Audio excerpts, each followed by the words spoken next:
Good noon, good morning, whatever time zone you're in, whatever you call this time period. Good morning and welcome back to Esports Radio. I am your host, Cole Gibson. You can call me Culture if you want. We're friends, we're all buddies here.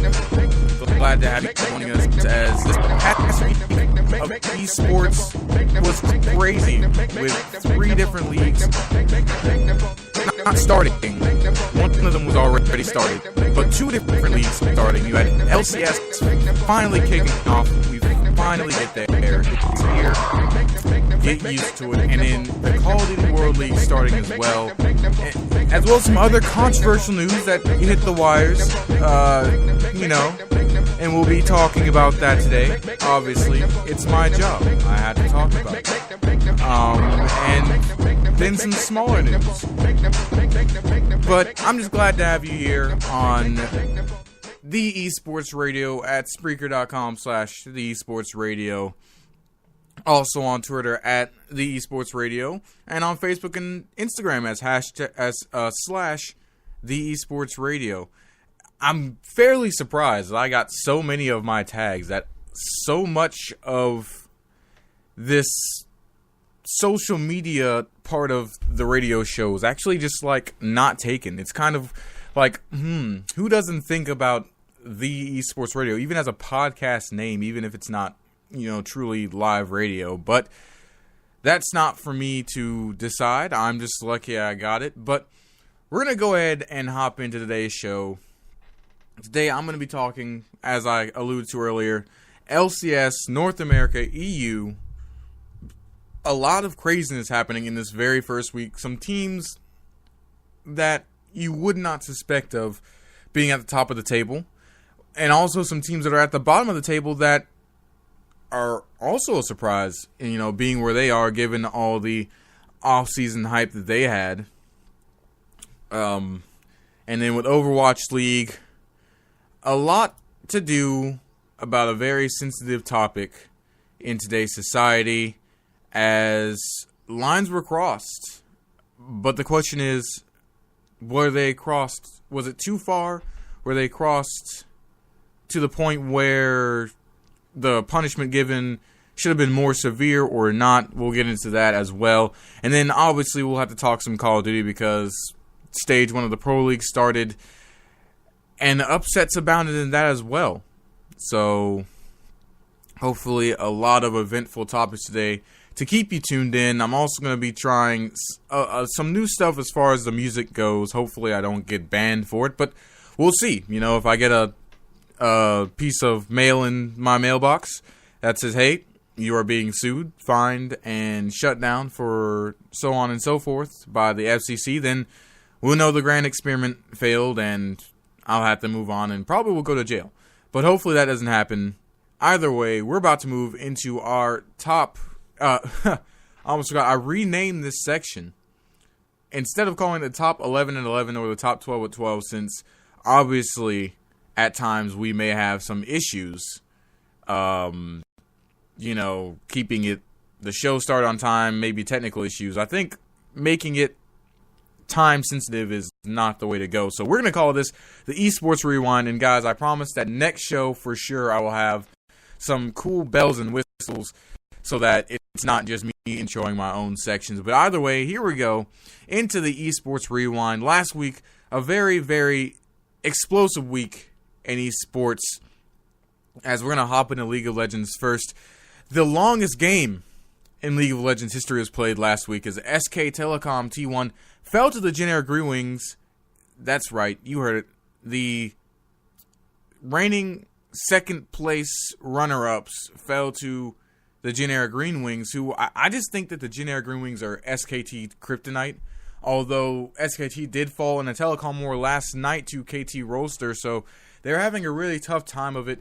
Trying to have Wolf do the jungle rotation with Blank is not working out, and a lot of the rookies and new players they have on the team are just underwhelming and underperforming.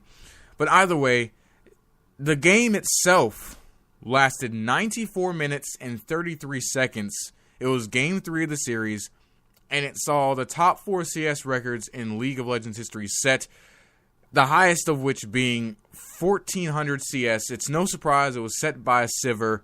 Guys, to be honest, this game is not worth going back and watching. It's long, tedious, and it just shows a lot of SKT's flaws. You can save your time and energy. You know, from a statistical standpoint, it was amazing, you know, breaking all these records, but from a viewership standpoint, it's not worth it. The only thing that was interesting was just seeing Faker reduced to the point where he knew his champion could not do much in fights, so he had to try and backdoor several times. But we gotta hope that SKT figures it out. Reigning, you know, well, 3-time world champion SKT, just a really rough start. Hopefully they can get figured out so that we can have a lot of spicy excitement in the LCK this year. That includes the SK Telecom T1. But moving on, the 2018 LCS Spring Split did get started, and it started off red hot in both Europe and North America. In Europe, a surprise as Team Vitality took command of Week 1, led by their 2 new imports, Daniele Giuzuke Demaro of Italy and Amadeo Mini Trupax Carvalho of Portugal. I had to read his name all the way out just so I could get it right. And the team went 2-0, while every other team at least dropped 1 match. Now, obviously, you had your O2s. You always had to have your O2s in Week 1. It's almost unavoidable. But, you know, every other team, G2, Fnatic, Splice, they all dropped a match. Vitality came out swinging extremely strong. Giuzuke and Mini Trupax, the Italian Stallion, and the Portuguese Prince, showing out. They're at the top 5 in every single category right now, as far as major statistics for their positions. The question is, can they sustain this performance? Are we reading into it a little bit early in Week 1? We'll talk about that later as well. Going across the pond, you know, viewers, they were greeted with shock and awe as perennial powerhouses Team Solomon and CounterLogic Gaming, they both went 0-2 in Week 1, you know. They debuted the new rosters, and it just, things obviously, some kinks still need to be worked out, obviously. I mean, Rome wasn't built in a day. Franchising is here. It's a long-term process, I guess. But the biggest question mark in the league, Echo Fox, what some consider the troll team, Rick Fox's, you know, experiment in toxicity, they start off 2-0, along with Team Liquid and 100 Thieves Nade Shots team backed by the Cavaliers, coming out the gate 2-0. So you have 4 teams sitting at 2-0 at the top right now in Echo Fox, Team Liquid, 100 Thieves, and Cloud9. Everyone else has dropped a match. And then TSM and CounterLogic Gaming are 0-2 to start off the LCS. But we're going to keep moving on, moving to some college league. And actually, I'm going to get some more music to back me up on this. It's a little bit dead in here. I guess I forgot I need to play some music. So a little bit dense in here, you know, just a tiny bit lax. So we're going to get some music popping for you guys. Just to help this rundown go. But we're going to keep moving on to College League, as if anyone knows who this is, Chad History Teach Smelts. He used to be the, I believe, general manager for Phoenix One, is returning to the front office duty in League of Legends, as he will become Harrisburg University's esports program director. And guys, look out for more of this to happen in collegiate esports. It's an evolving scene, and there's a lot more positions opening in leadership roles, where you'll see a lot of old names that are no longer in leadership roles in LCS play. They're going to come out the woodwork. They're going to want to lead these teams, and it's good for the scene. You know, History Teach, he was pretty good. He was there when Phoenix One made their run to 4th place in LCS a couple splits ago. So he's pretty good at his job. Safe to say, Harrisburg University, they made a smart hire. Hopefully we see more of this in collegiate esports. I'm looking forward to it. We're going to keep running it down And rounding out the League of Legends news of the week, patch 8.2 will be dropping soon. The notes have been released by Riot, and it does indicate significant changes to support items. Just the entire mechanics surrounding them and how they work. Once again, we get another support item change, as well as a couple jungle champion changes to notably Echo and Evelyn. And then the major one will be the minion mechanics, because now minions will aggro onto champions when champions attack other champions, their opposing laners, with spells and abilities. So that's going to be significant changes. There was 8 different champions affected by this. I believe Rusty from the LPL noted this as well. So read the patch notes, people. I implore you, if you want to get better, or if you even want to understand the scene, please read the patch notes and how they will affect pro play. It will help improve your viewing experience 10 times if you know actually what's going on and what you missed.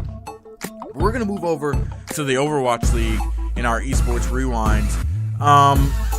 There's an upset of epic proportions on the domestic stage of Overwatch League, Domestic League North America, as the Houston Outlaws, who struggled in week 1, swept the Dallas Fuel out of the building 4-0. And we all know the Fuel, they did have some week 1 woes, but everyone expected them to come back and get it together.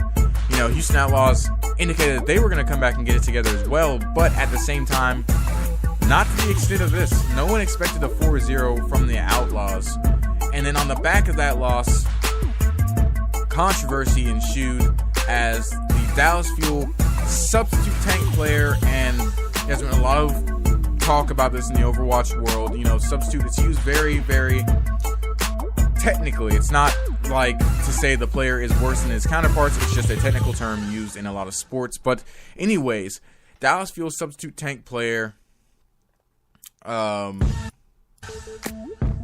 Felix XQC Lingiel, who has a history of being toxic, was fined $2,000 and suspended 4 games by the league following a stream in which he made controversial statements many considered homophobic toward Houston Outlaws counterpart Austin Muma Wilmot.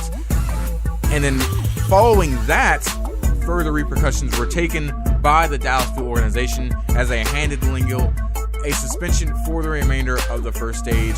This isn't really a surprise to anybody. XQC is known to be toxic in his solo queue online matches when he plays Overwatch in the ranked ladders. I just think it was surprising to see it taking this far. We'll talk about this later in our Overwatch hour about, you know, do we think that the punishment fits the crime, and a little bit about what can be done about this issue of toxicity. Does anything need to be really done at all about it? You know, so we'll talk about that coming up. But then in broader Overwatch news, a giant has fallen. I mean, and this giant was, you know, one of the biggest names in Overwatch before Overwatch League.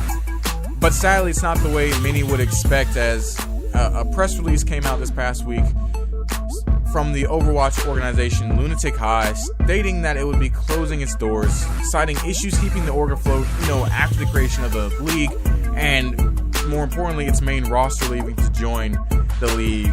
As you all know, most of Lunatic High, I believe actually all of Lunatic High, is on the Seoul Dynasty, and it's just sad. I mean, this is kind of the toll we knew that the Overwatch League would take on the, you know, smaller scene. You already saw Apex close its doors.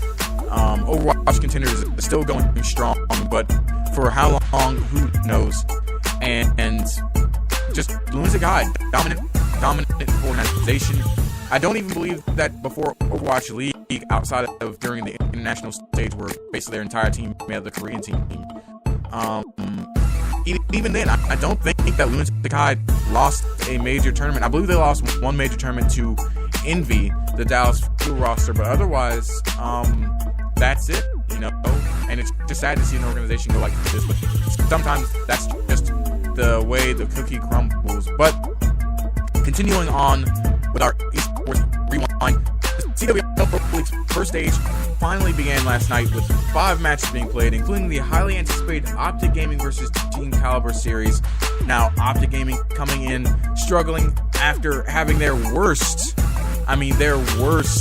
placing with the current starting 4 roster of Crim6, Formal, Stumpy, and Karma in, their Call of Duty history together.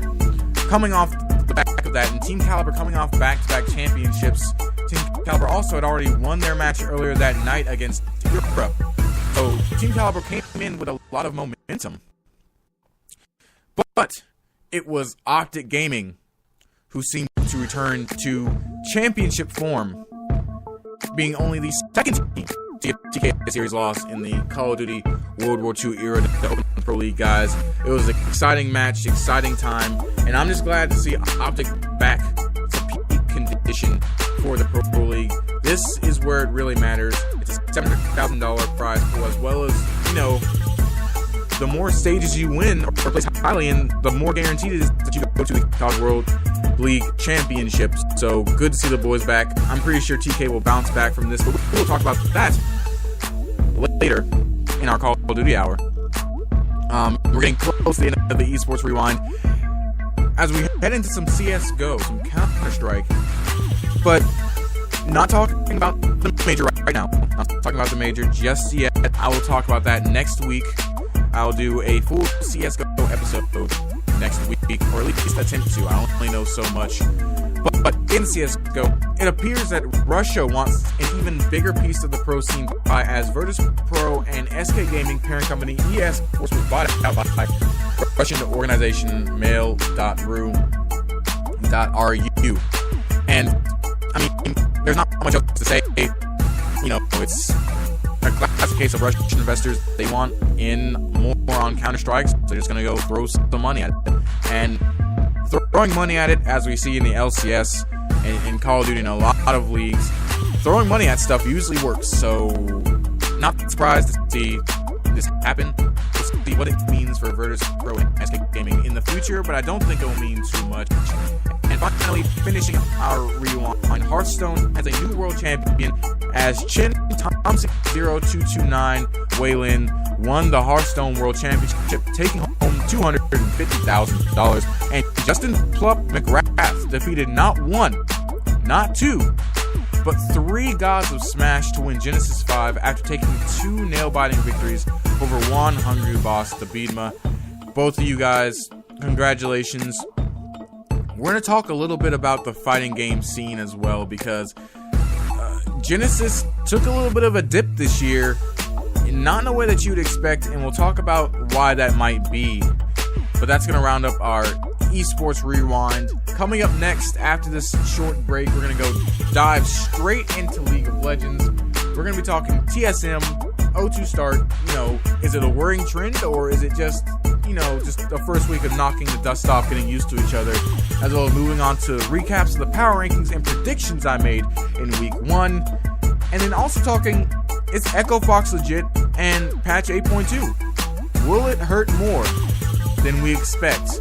Don't go anywhere. The Esports Radio Show will be right back.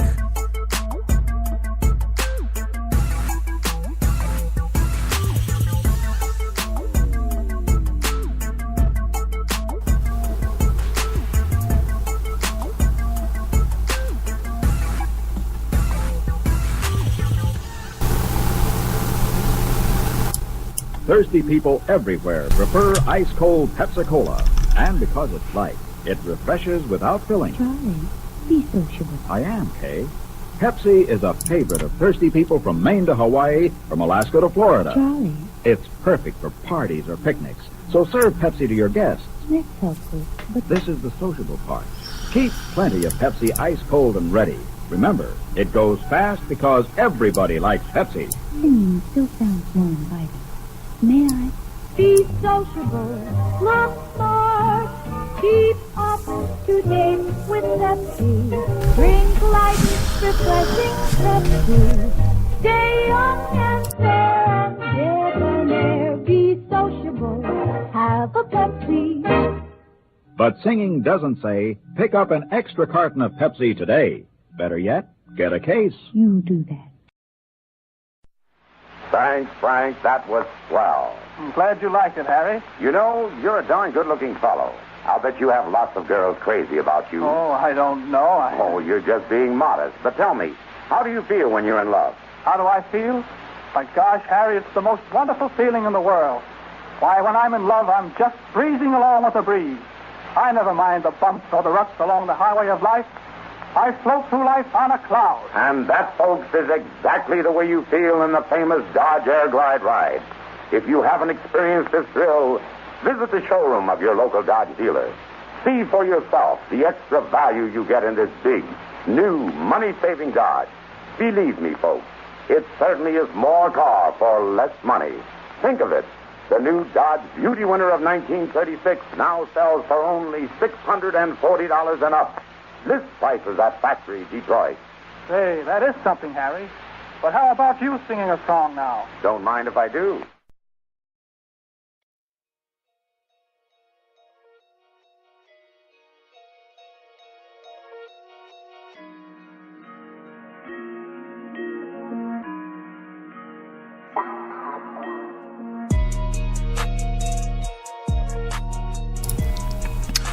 And we're back, giving you a little bit motorsport as we're going to motor on into our League of Legends period of the show.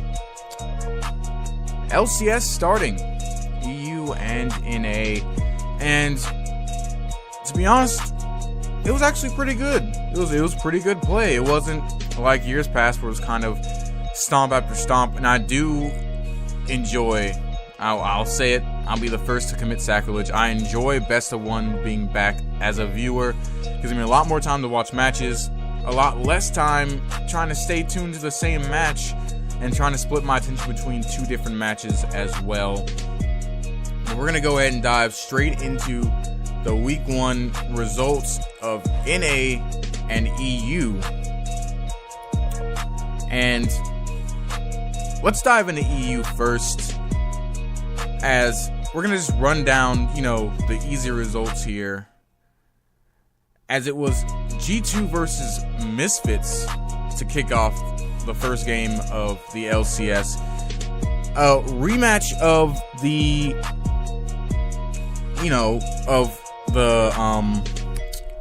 what words am I thinking of here? Of the top two teams in last year's summer split.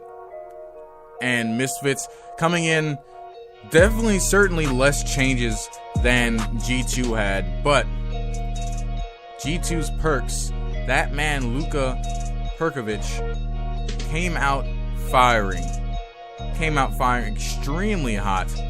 And I mean, if you watch the game, his CS numbers were insane.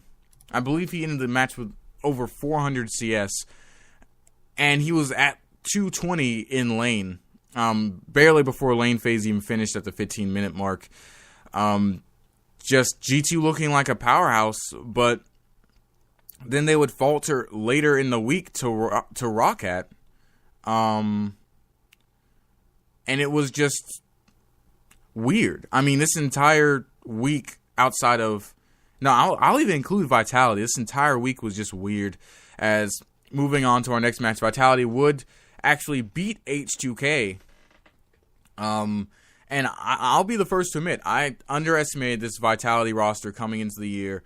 I underestimated the Yamato Cannon buff, and the Italian Stallion and the Portuguese Prince, Jizuke, and many True Packs came out firing. And, I mean, it was a full team effort, but they were sort of the highlights of the team coming into these, coming out of these matchups, as they took their series against H2K and against Giants, but we'll see how they do next week. But we're going to keep moving down the list in EU. UOL would defeat Giants, and then Schalke would defeat Roccat. And in that game, we saw the return of Boris. Yes, there was no Crepo on stage. I don't know who you're talking about. It was only Boris. Only Boris. But in all seriousness, Crepo, Mitch Vorspools, a.k.a. Crepo, the artist formerly known as Crepo, also now known as Boris, stepped in to fill the support role because of issues with their starting AD carry. Upset Vander had to move to the AD carry role. I believe Upset was sick. He was ill. I don't think it was anything to do with like paperwork or administrative issues that kept Upset from playing.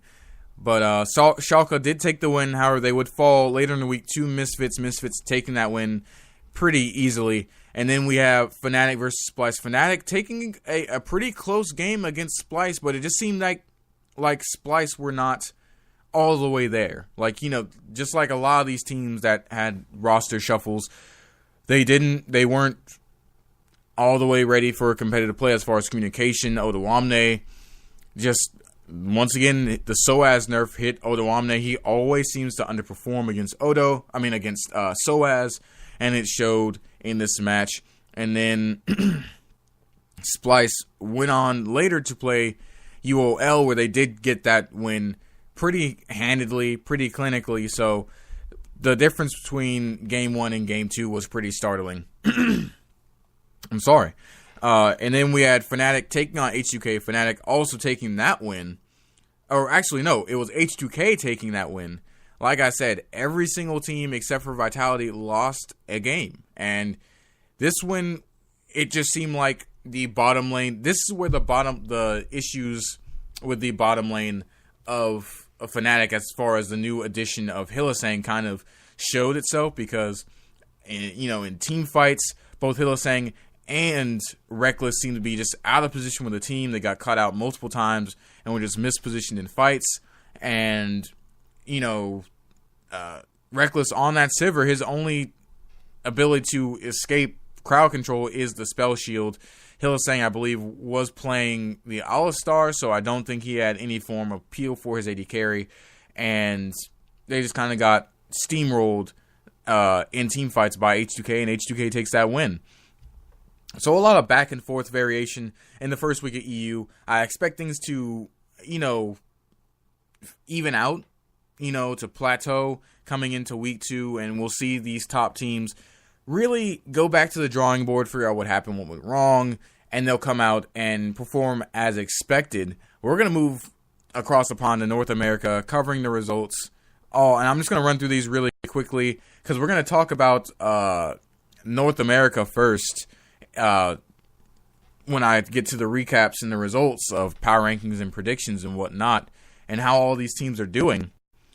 And to start off with, speaking of which, Team Liquid versus TSM. Team Liquid came out looking dominant against TSM. TSM multiple issues, but Team Liquid can't take anything away from them. Came out firing on all cylinders. And then the next game, 100 Thieves beat Optic Gaming in the longest game of the weekend for both regions. I believe this was the game that went 68 minutes. So an hour and 8 minutes, almost an hour and 9 minutes. 100 Thieves, taking the win. And then the next game, Clutch Gaming defeating the Golden Guardians. I mean, it was expected on my end. Some people thought Golden Guardians could take the W, but I expected the L. Clutch Gaming taking that one. Echo Fox versus FlyQuest. Echo Fox taking a pretty good win. I will not call it dominant. I'll tell you why later in just a minute. But Echo Fox did get that win and another one later in the week against Clutch Gaming.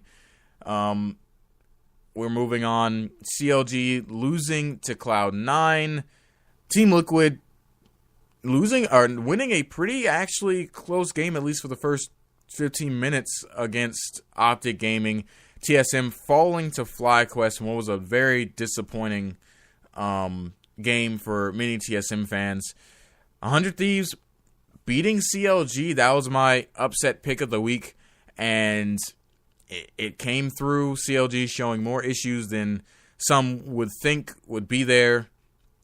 And then Cloud9 beating Golden Guardians, and like I said earlier, Echo Fox beating Clutch Gaming to round out the weekend. So we're going to go ahead and move to, power rankings and predictions for week 1. And we're just going to sort of recap week 1.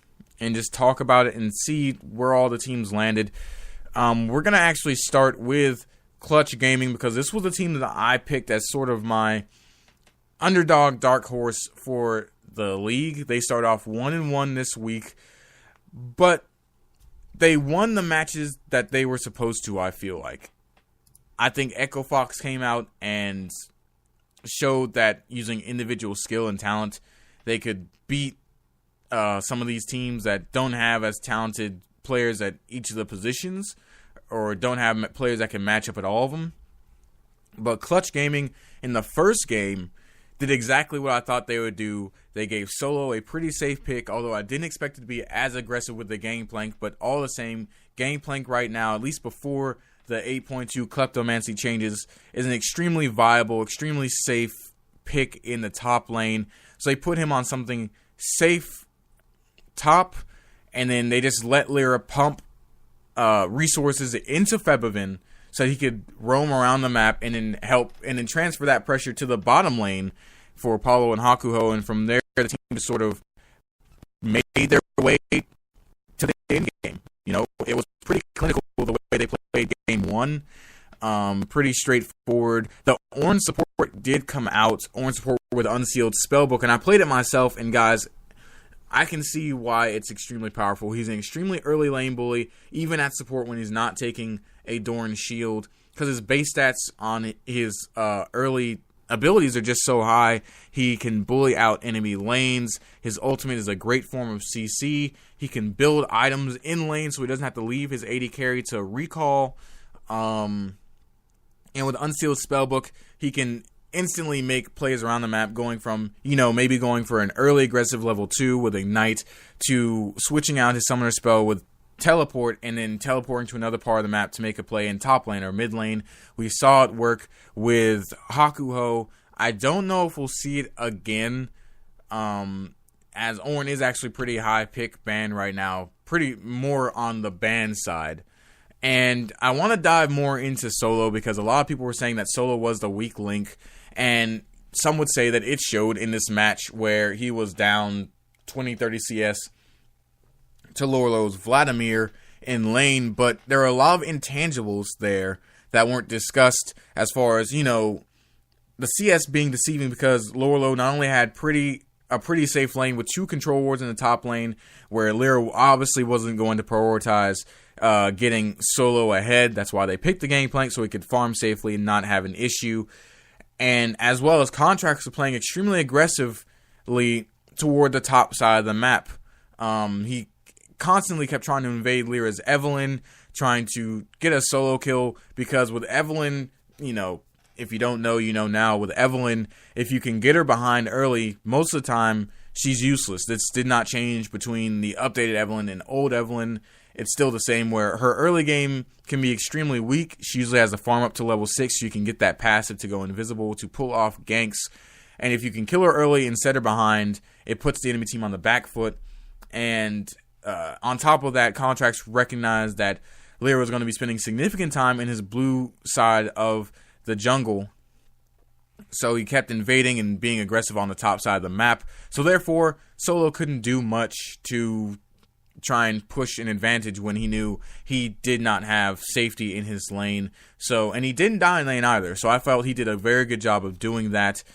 But then the second game came around, and in Clutch Gaming, they showed their weaknesses where they couldn't keep up with, they just couldn't keep up with the individual talent of Echo Fox. Solo lost top lane hard to Huni. In the mid lane, you know, Febivin was good against Phoenix, but, you know, both of those guys, it's more like who can get to 11 minutes with the best, you know, CS, and that's how that lane's going to go. It's more of like they're solid guys, but they're not going to be playmakers for you. Phoenix especially, he's just there to be a solid mid laner that's not going to feed. And then it was more Dardoch versus Lyra in the jungle, and it felt like, once again, Dardoch was not the most... His ganks were not... He was definitely proactive and aggressive, but his ganks were not very productive. But he was still aggressive all the same. And then the bottom lane just got absolutely demolished, in my opinion, in that match. But like I said, it was just individual talent all coming together to, put together a win. And I'll say this right now, Echo Fox is the most solo QS team I've seen so far. I'm going to save my opinions on that for later. Moving on to the next team of the week, Golden Guardians going 0-2 for the week. This did not surprise me at all. They just seemed to play too passive on my end, from what I was watching. Nobody wanted to pull the trigger, or at least people that could pull the trigger in their matches just were too far behind to do it. And we'll take Game 1 as the best example of this, where you had 3 engaged tools, and I don't care what anyone says, Tarek can be an engaged tool and play correctly, but the problem with this matchup was that one got shut down high. He was shut down completely. This was a match against Golden Guardians, too. And he was shut down by Lyra and by Febevin completely in the early game. Lyra spent a lot of time in that mid lane once he hit that level 6 to try and make sure High could not CS without his ear and put pressure on Febevin, or he'd die for trying to put too much pressure on the Clutch Gaming mid laner. The other one was too squishy coming mid to late game in Lorlo because he did not go for that tankier Vladimir build. Now, I know they made it suboptimal almost to take Spirit Visage in an offensive capacity on Vladimir now, and he has to go more damage, but there's still items like Leandri's Torment, Riley's Scepter, even Abyssal Mass that he could have taken to get tankier so he could be a better engaged threat. But when it came to mid-late game, Lorlo was too squishy to do anything because he took a lot of high damage items. And then the other engaged they had in Tarek was too passive. Matt has never been a very aggressive support in my eyes. He doesn't play a whole bunch of aggressive supports. Tarek is a very good peel tool. He's a very good peel champion. But if you play him right and you get a lead, Tarek can be used for very good engages. But it just seemed like no one was willing to pull the trigger. No one was willing to say, hey, we're going in right now. In contracts, you could tell he wanted to engage and be aggressive. That's mainly how he died a lot of times, with him jumping in on the Kazakhs trying to find a kill. But he just didn't get ahead enough to actually be able to do that Kazakh deletion damage and get a pick for every time he died. And so, if Golden Guardians wants to get a win in this coming week, especially in their week 2 matchups against FlyQuest and against CLG, they're going to have to show a little bit more aggressive. And whoever the shot caller is, pretty much assuming it's High, has to be able to pull the trigger and say, guys, we're going now. Because by the time they did have the ability and the damage to pull the trigger, it was too late, and Clutch Gaming was too big. Apollo was just demolishing High and Lorlo on the Tristana. So that's just something they had to work on. Hopefully, High and Loco Doco can get them back on track.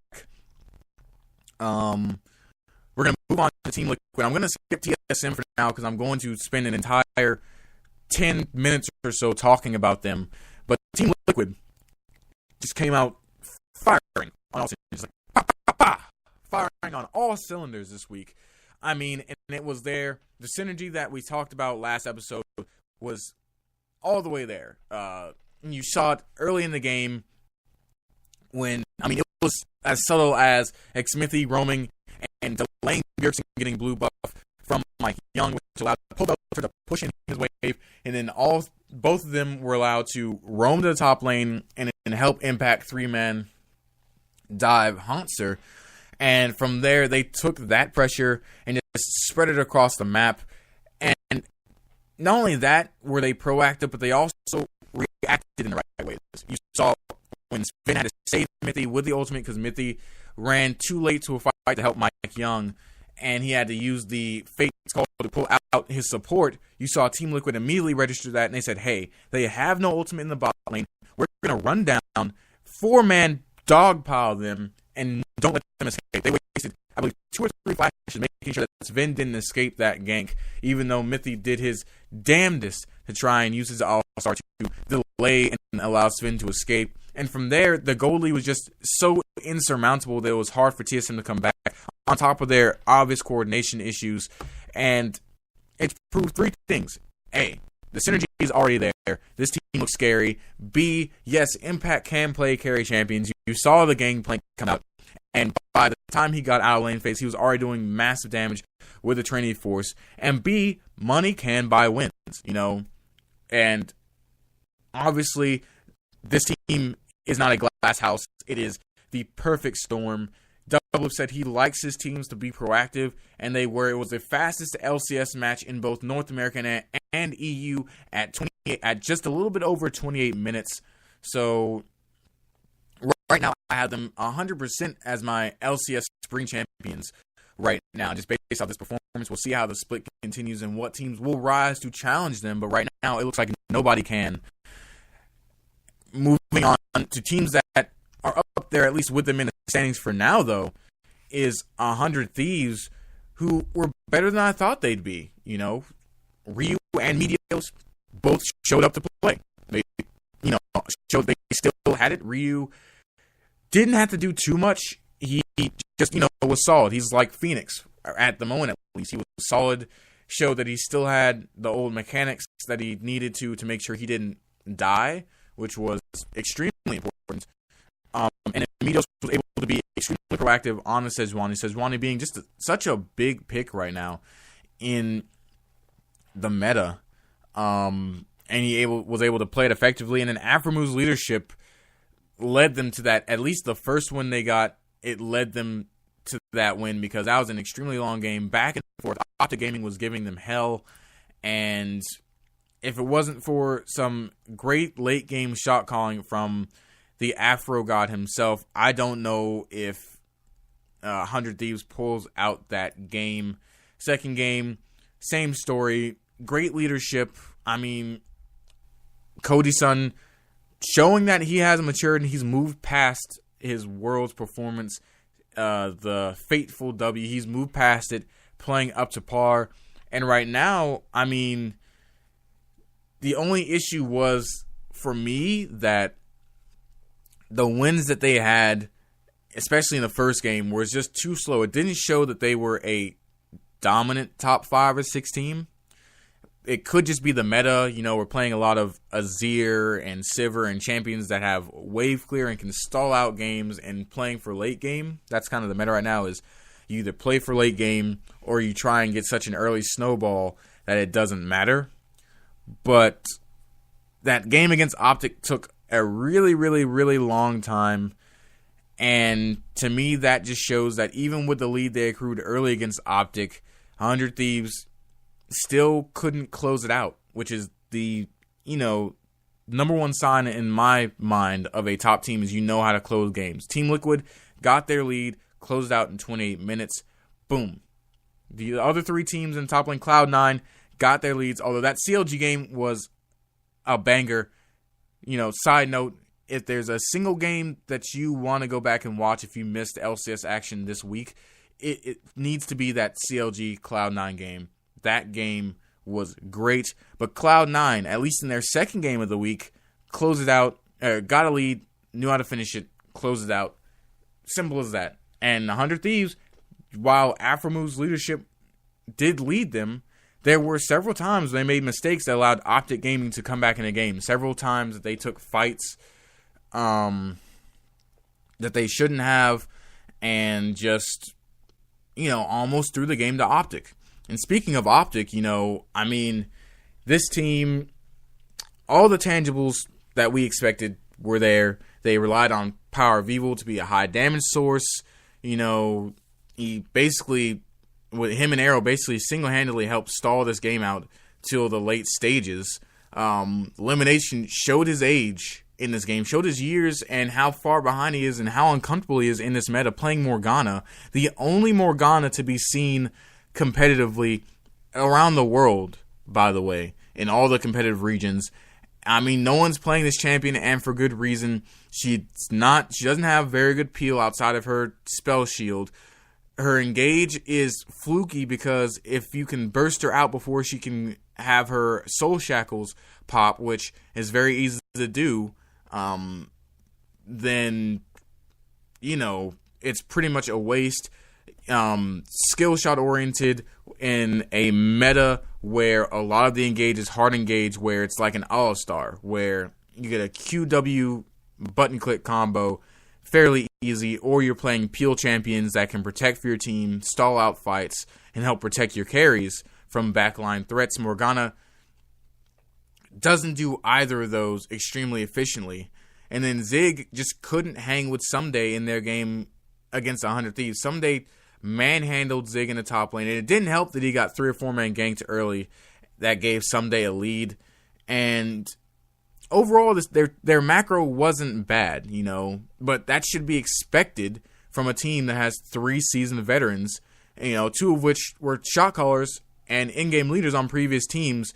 And, you know, if they're really looking into the long term, which is what they've been preaching, then they really are on the right track. This team does have potential in 2 or 3 years to possibly be a top 5 or 6 team, you know. But if it's fluff and it's, you know, just them trying to make up for the fact that they didn't expect these short-term results, you know, then fans can expect a dumpster fire year, because, you know, if those 3 players continue these trends, you know, Optic will be a 7th, you know, or 8th place team, maybe. Definitely could possibly be a 9th or last place team, but definitely not top 6. So, and then we're going to talk some FlyQuest to round this part out, because, like I said, saving TSM and Echo Fox, I have completely different rants for them, saving that till after our commercial break. But just rounding this out, FlyQuest, not that bad of an opening, actually. You know, I expected a lot worse, and in their game against Echo Fox, I honestly think they should have won that game. I just think that they're showing early jitters from some of their rookies, as well as just early communication issues and coordination issues in team fights that allowed Echo Fox to outplay them mechanically in team fights. You saw them playing extremely aggressive, you know, as a team that, you know, as a team that has Wild Turtle as their in-game leader. You'd expect that. An early invade on Dardoch doesn't go the way it's planned. Echo Fox collapses with their global advantage and finds a 2-for-0 out of it. Huni got extremely ahead in the top lane, but at the same time against Flame, using that Lucian as a counterpick to Gangplank. But at the same time, you know, they showed potential. Onda showed a lot of potential in the jungle, playing extremely aggressively, able to either counter Dardoch on Dardoch's ganks and make the ganks semi to non-productive, or be extremely aggressive and almost get ganks off. But that's the key word with this team, is almost. How many times are they going to be able to say almost? You know, we almost won a team fight, but the team coordination was off. We almost got a gank away, but, you know, something was off in the 2v2 synergy there. We almost got a neutral objective, but we got stolen because we didn't position correctly on the Baron or on the Dragon to make sure that Dardoch or Mike Young or whoever have you, the next Younger they face, couldn't get into the pit, you know. And just eventually, against Echo Fox, they just fell too far behind to actually be productive and do anything. You know, at one point you saw Huni go under tower against Wild Turtle and solo kill Wild Turtle on tower while the rest of Wild Turtle's team was trying to fight the 4v4 against Echo Fox. And then TSM, they did get a win, but a lot of the issues were still there. It's just TSM looks so uncoordinated right now as the first couple weeks have commenced. But speaking of TSM and talking about Echo Fox as well, we're going to talk about those two teams after a short break. When we come back, it will be TSM. Is it something to be worried about, or not so much? And in Echo Fox, is this a top team actually in LCS? Like, is this for real? You know, are we not dreaming? Or is it just, you know, early start of the season, and then they're going to fall off eventually? We'll see. When we come back, we'll talk about it. This has been the Esports Radio with Cole Culture Gibson. Don't go anywhere.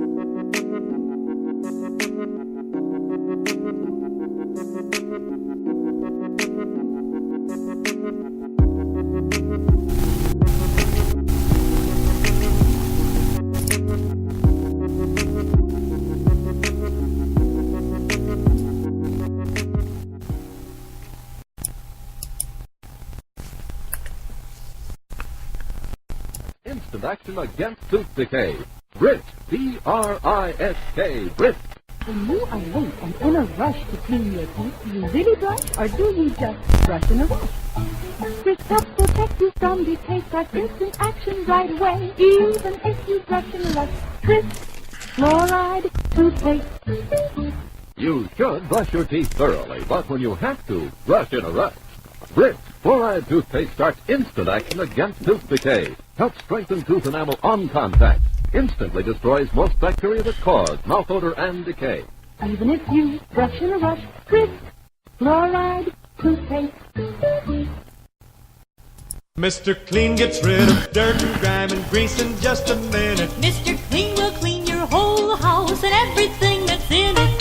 Floors, doors, walls, halls, white sidewall tires, and old golf balls. Sinks, stoves, bathtubs he'll do. He'll even help clean laundry too. Mr. Clean gets rid of dirt and grime and grease in just a minute. Mr. Clean will clean your whole house and everything that's in it. Can he clean a kitchen sink? Quicker than a wink. Can he clean a window sash? Faster than a flash. Can he clean a dirty mirror? He'll make it bright and clear. Can he clean a diamond ring? Mr. Clean cleans anything. Mr. Clean gets rid of dirt and grime and grease in just a minute. Mr. Clean will clean your whole house and everything that's in it. Mr. Clean, Mr. Clean, Mr. Clean.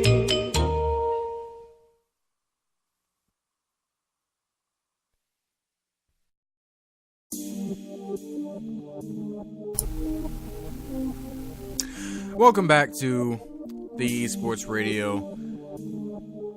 Getting close to the 1 o'clock hour.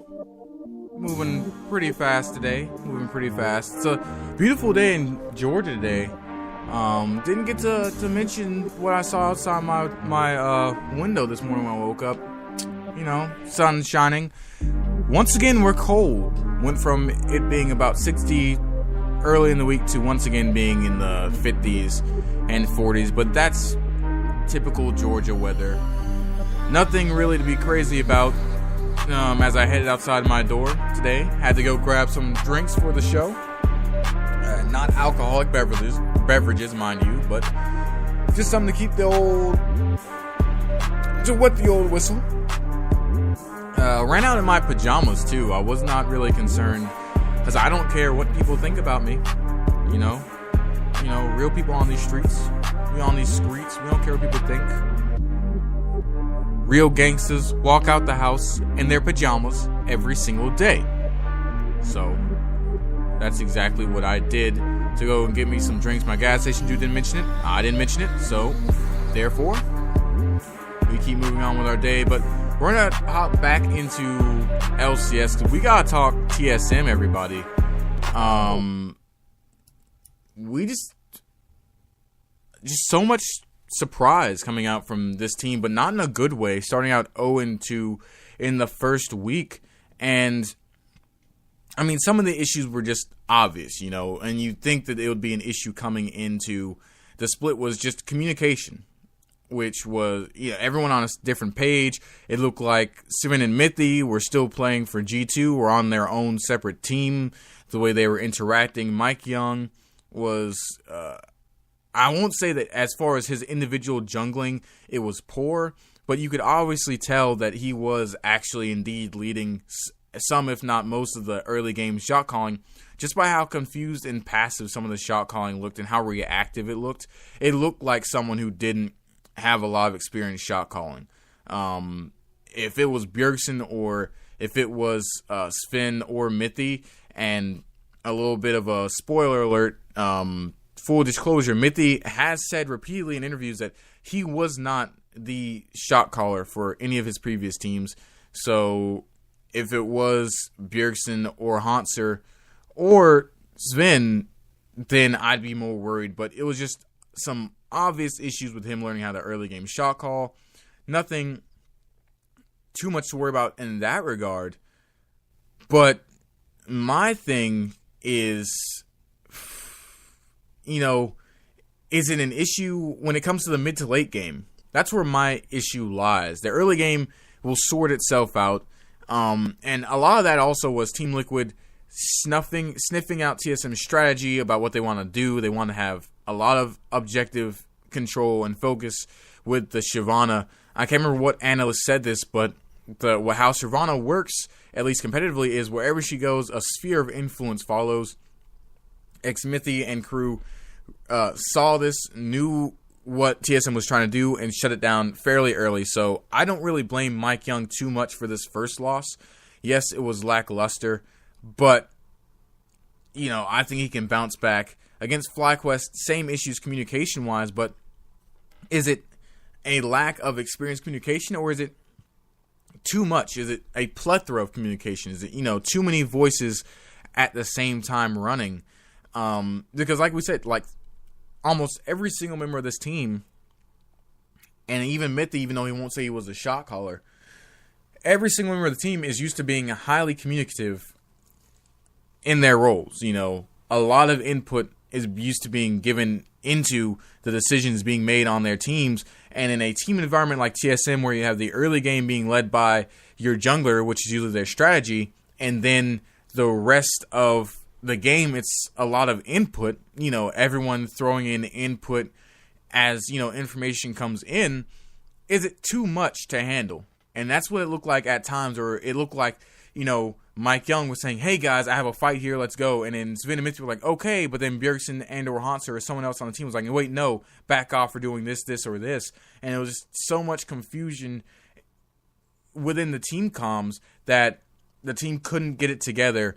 Team Liquid definitely exploited that issue. FlyQuest found a way to exploit it. Now, people rag on the FlyQuest game, but it was a lot closer than people let it on to be. But it was just another disappointing match, mainly by the TSM bot lane. And I think this is where a lot of focus will be drawn in the coming weeks if TSM continues to underperform. Not so much at Mike Young, because like I said, individually, Mike Young is not doing that poorly, but Sven and Mithy coming in were supposed to be this high-powered bot lane, titled the critically acclaimed best bot lane in the West. And they've just shown so many issues early in this season, in these first two games, just not being on the same page as a team. In the FlyQuest game, Sven, in several team fights, there were times where he was stutter-stepping, didn't seem to want to play aggressive and go in and try and find 2, 3, 4 auto attacks on, low health targets, things of that nature. And then Mithy, extremely disappointing. Last week when I highlighted him as a player to watch, I said that he had to be an active part of this TSM warding game and this roaming game. And you saw when he tried to roam, it was rarely successful. And as far as vision goes, when you get behind, admittedly, it is hard to put down vision, because you have to be afraid. Because you have to, obviously the enemy team will put out their own vision as they spread across the map with a lead, and you have to be careful where you overstep. But even then, his vision game was not up to the part that TSM needs.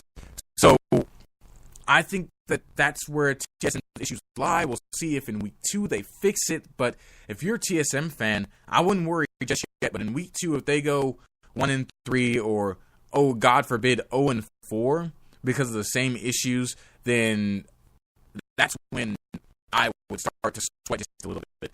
And I'm gonna go on my own little, personal, Bjergsen related tangent, because there's a lot of uproar over the fact that casters and analysts and of the like from Riot, from the NALCS casters and analysts, were dogging Bjergsen after game 2, after the FlyQuest game, for reasons that are beyond me. When you go perfect for an entire weekend, Bjergsen did not die a single time the entire weekend. When you go perfect the entire weekend, I don't see how you can get on somebody for that. Now, you might be able to say, hey, in pick and ban, is there the best choice for this team composition here? Which, in this case, it does work against Azir. It is known to be very good against Azir. I won't say it's a direct counter, but it does work well into Azir. And it's a comfort pick for Bjergsen. And he went 4-0-5 on it. The rest of his team around him just were not up to par. But for some reason, the casters and analysts were targeting Bjergsen for, I believe they're saying that his role within the game, he wasn't fulfilling it or something like that. And there's only so much you can do on Xerath.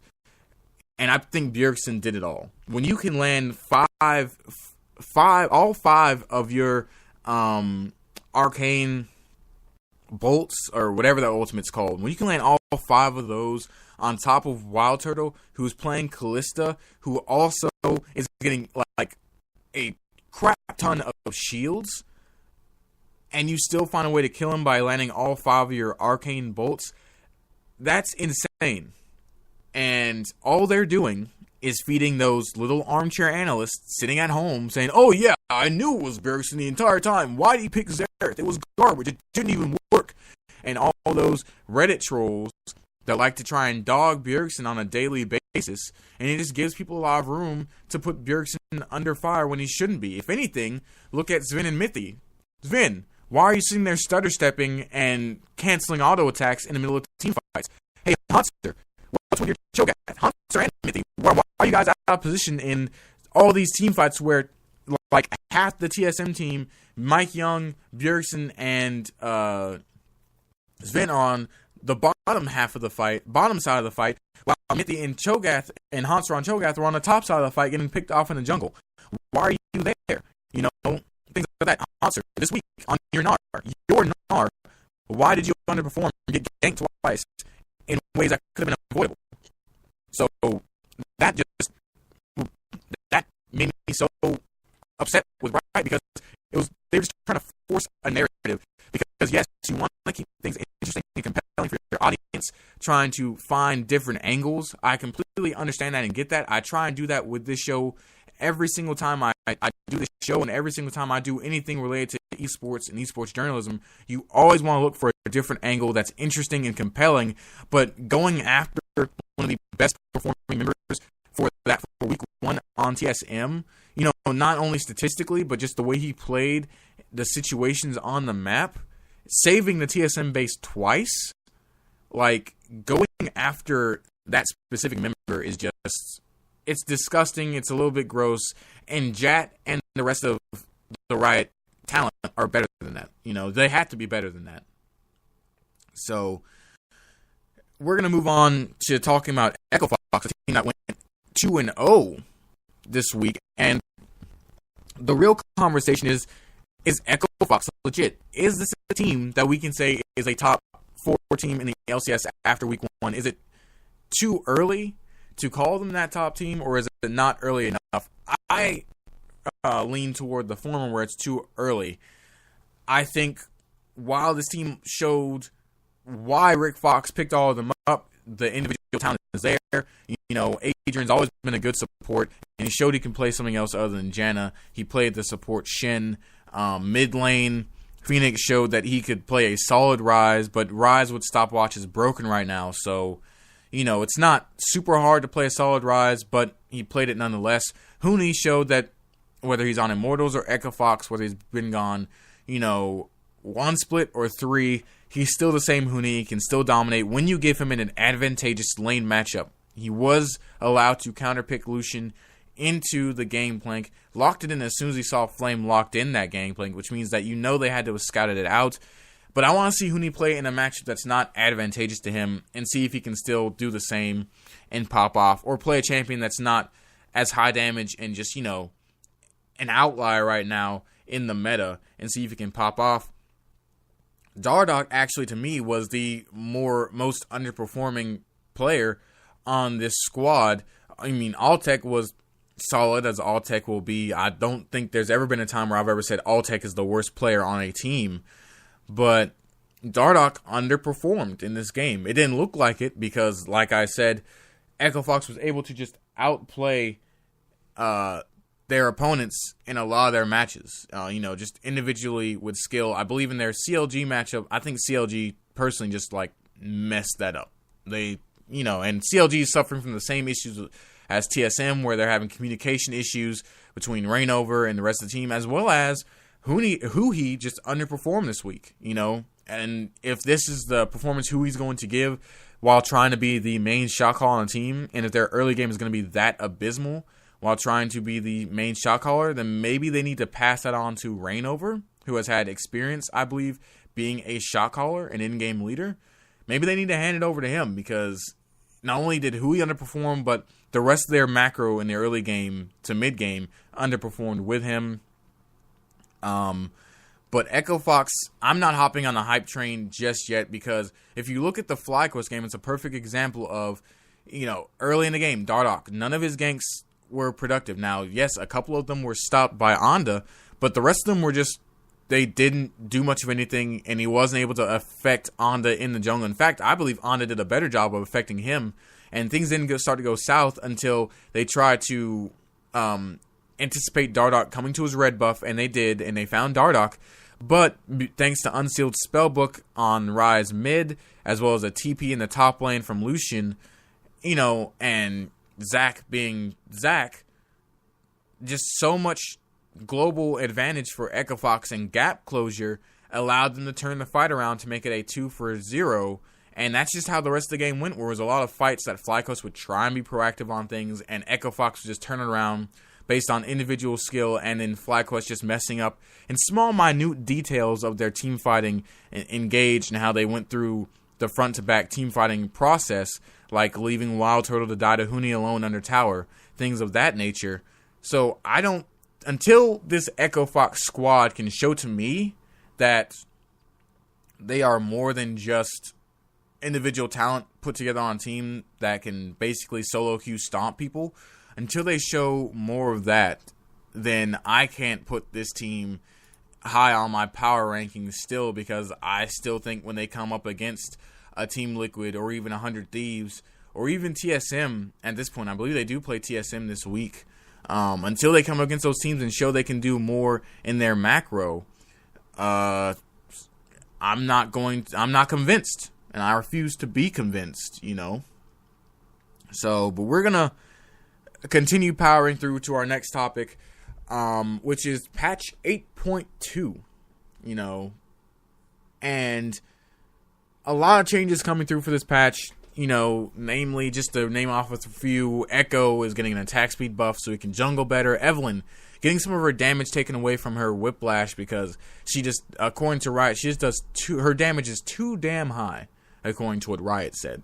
So they are pulling back some stats on that, as well as some support item changes, merging basically all the support item lines together so that you don't have to go back and per se buy, you don't have to go for the Frostfang into the I can't remember what the other item is, but go for the second item into upgrading into a Frost Twins claim or the Eye of the Watcher. Instead, it will be a straightforward, you buy the first item, it upgrades to the second item, then you combine a Ruby Crystal, I believe, and 550 gold for the third item, and you get your Sightstone. Like, they got rid of Sightstone, and they just merged it with the support items. I think this change is very good. It reduces the amount, or for low elo people, for low elo plebs like me, it reduces the amount of time I have to think about, when do I buy this, or do I buy the full Face of the Mountain, or do I buy the Eye of the Aspect, I believe, or the Eye of the Equinox, or whatever it is. It really does help take away that thinking part, as well as it does make the items more gold efficient, which is what I believe they're going for. So in that regards, I think Riot hit the nail on the head. And then, but the biggest change in 8.2 is the fact that they're changing minion mechanics. For now, according to Riot, when you use a spell or ability on an enemy champion, minions will aggro to you, opposed to in the past where it was, you could use spells and abilities around minions and they wouldn't come after you, they wouldn't attack you. It would just be you straight up dealing damage, and no repercussions for you basically until the basic attack came in, and once you basically attack the champion, then the minions with aggro. And this affects a lot of champions, especially in the mid and top lane.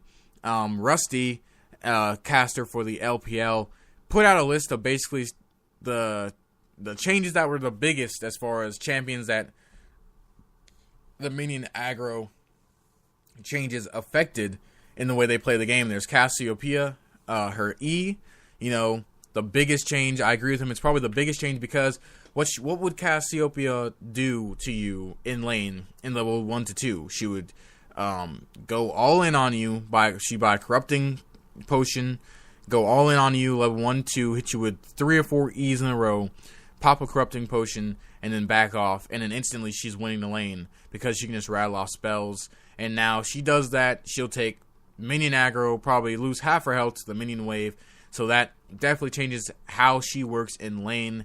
Kassadin's Q will also, big, because that's how Kassadin would at least try and fight back against champions. Kassadin, obviously not the most lane-dominant champion until he hits level 6, but that's how he would fight back, is being able to throw out his Q to not only damage you, but then get these spell shields so that your incoming damage doesn't do as much.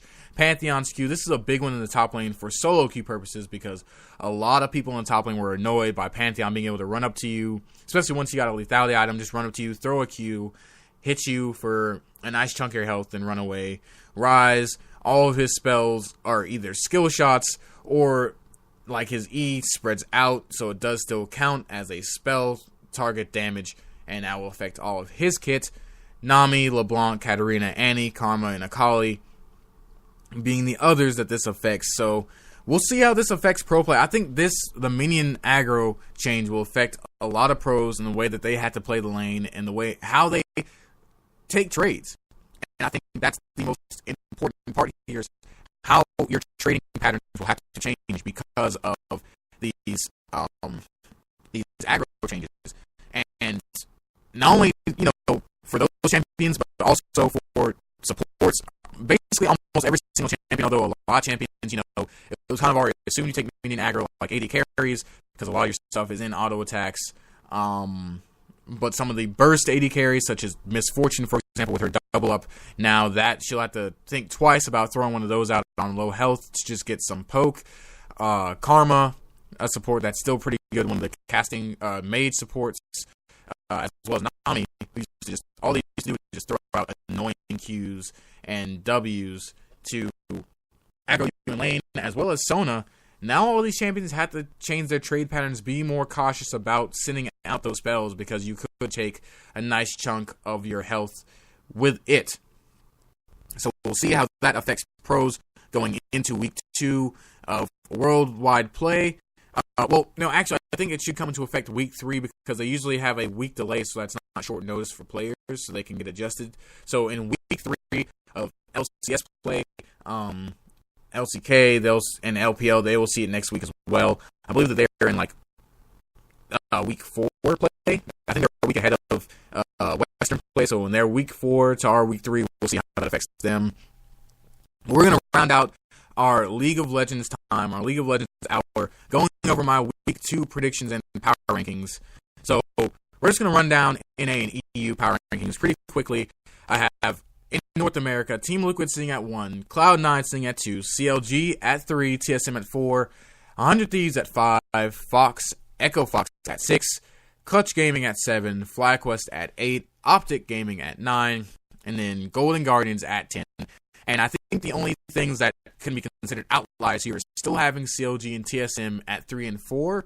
I know in the World Global Power Rankings, ESPN dropped them down by 18 and 20 spots respectively. I don't pay attention to those. I'm not going to call them garbage because I respect ESPN Esports and everything they do, but I think that they recognize it's more of a meme than anything else, and until it gets to around international play and world championship time, it's sort of like a fluctuating list that's never going to be the same or can be taken seriously just yet.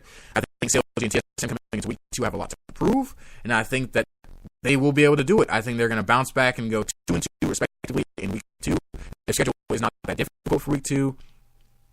I think TSM's hardest match coming into week 2 is against Echo Fox.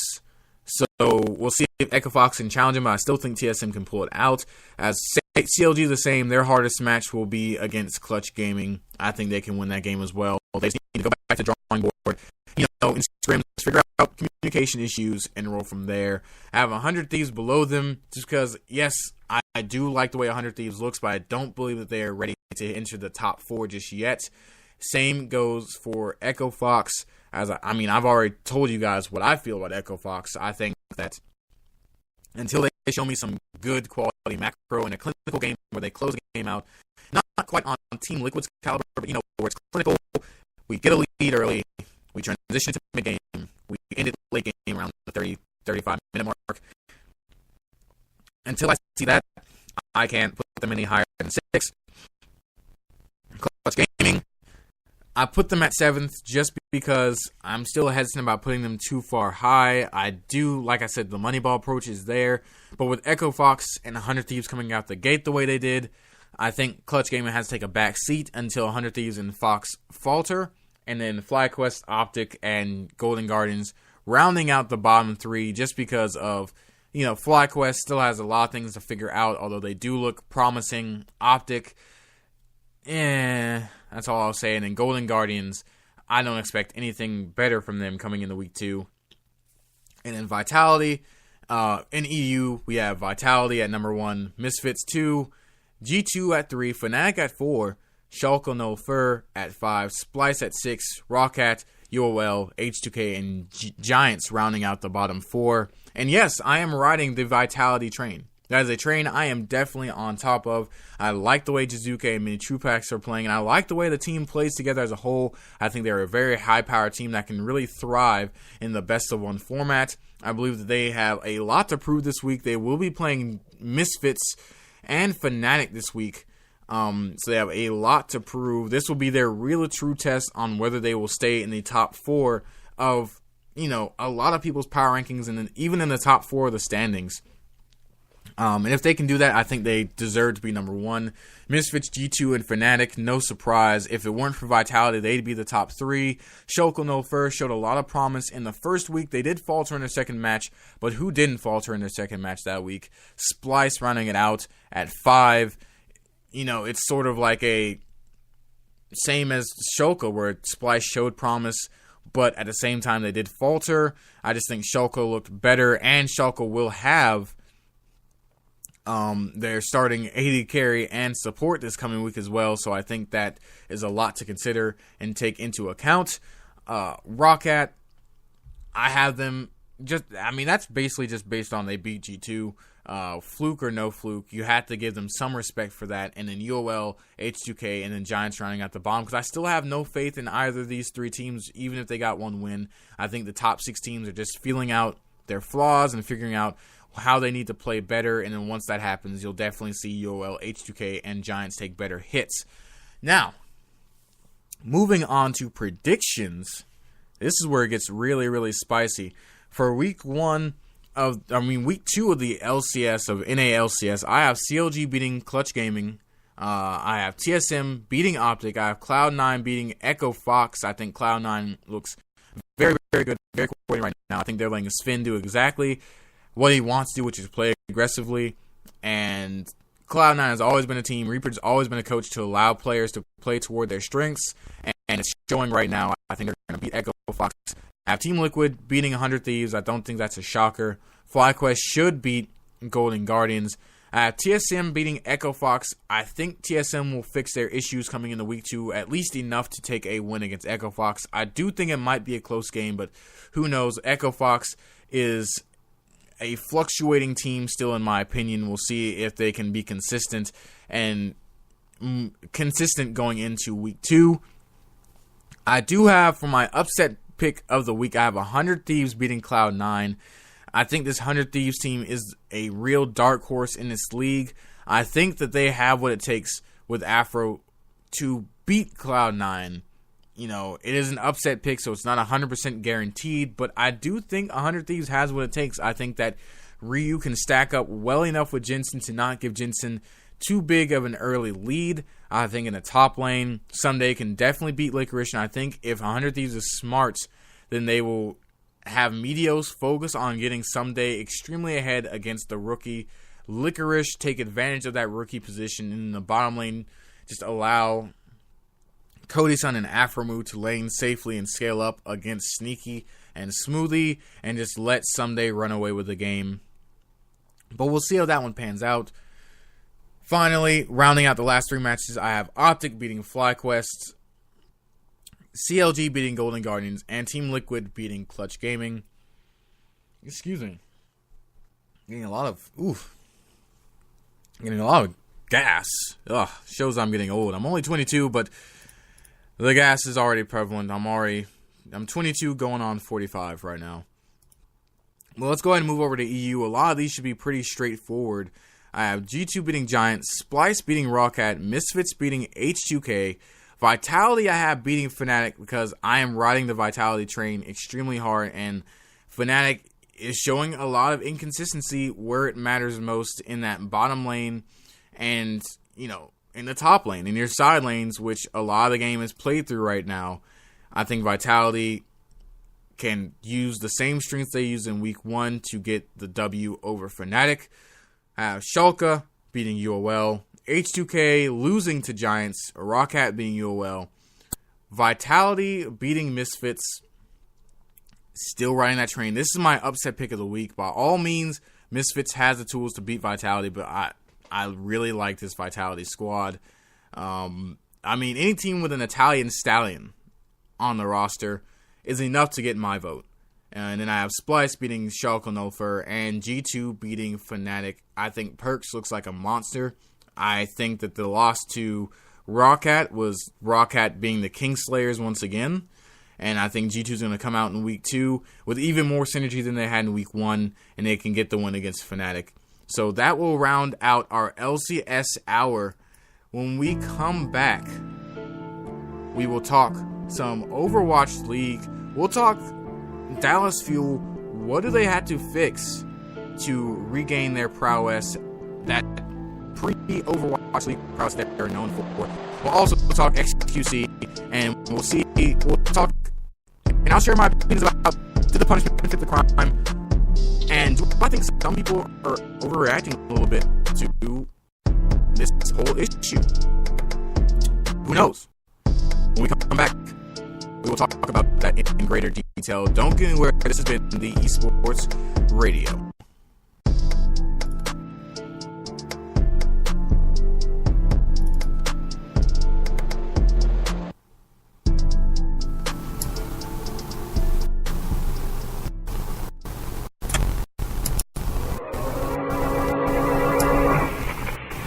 Dr. Weird's mystery will be continued shortly.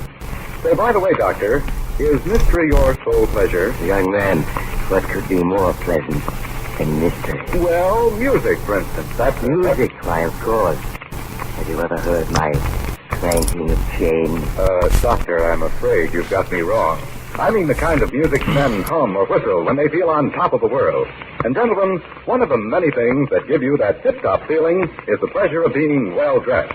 Perfect taste is a criterion, and in hats, there's nothing smarter than an Atom. From stem to stern, your Atom hat gives off that look of quality. You see quality in the carefully molded shape, and in the richness of the genuine all-fur felt, and in the subtle color shades. Next time you pass an Atom hat store or authorized dealer, stop in and try on an Atom. Once you see and wear an Atom hat, you'll agree that today, as before, Atom is one of America's outstanding hat values.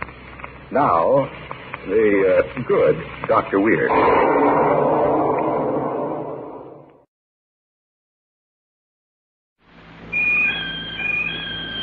Yo-ho, yo-ho, brushless or lather, boys, whichever you've the notion. 50 cents for shaving cream, $1 for the lotion. Old Spice means quality, said the captain to the bosun. So look for the package with the ship that sails the ocean. Yo-ho, yo-ho, yo-ho, yo-ho.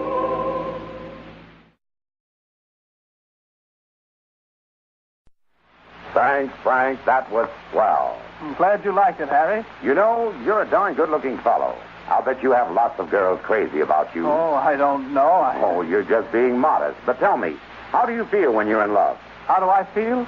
My gosh, Harry, it's the most wonderful feeling in the world. Why, when I'm in love, I'm just breezing along with the breeze. I never mind the bumps or the ruts along the highway of life.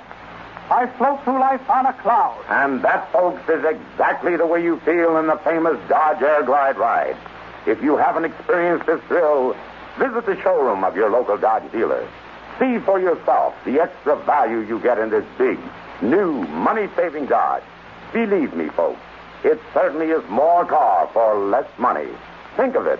The new Dodge Beauty winner of 1936 now sells for only $640 and up. List prices at Factory Detroit.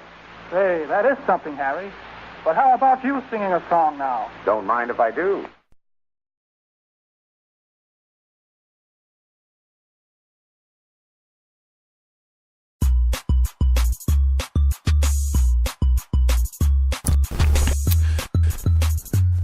And we're back on the Esports Radio. I'm still your host, Cole Culture Gibson. We're going to move on into Overwatch. The Overwatch League wrapping up week 2 of competitive play. About to head into week 3 today, actually. And week 2 saw a lot of good play. Just a lot. I mean, banging matchups. The match to watch, if you didn't get to watch last week, was London Spitfire versus the LA Valiant. Game to the full 5-game series. London pulling it out against Valiant, but there's so much great mechanical and team play coming out from both squads. As well as, the obvious upset that we heard in the Esports Rewind, which was Dallas Fuel getting swept by the Houston Outlaws 0-4. That's probably the most unexpected result of the week from a spectator standpoint. So we're going to go ahead and just preview your week 3 matchups. But I just want to say first that I think I did pretty good in week 2 prediction-wise. I was at 50%, 6 for 12, but hey, in baseball, 50%, you're still batting 500, that's all that really matters. As long as I'm not less than half right, that's still 100% right, all the same. But we're going to go ahead and hop into week 2. Just give you a preview before we talk about some old week 1 stuff. Some old week 2 stuff. Just because the matches do start today. So the first matchup of the week will be the Houston Outlaws versus the Los Angeles Gladiators. Next up for today will be the Los Angeles Valiant versus the Florida Mayhem, followed by the Dallas Fuel and Boston Uprising. On Thursday, you'll see Dallas take on the San Francisco Shock. Then you'll see the Dragons facing the Fusion, the Shanghai Dragons trying to find that first win of their Overwatch League team history. And then finishing off Thursday will be Seoul Dynasty versus the New York Excelsior.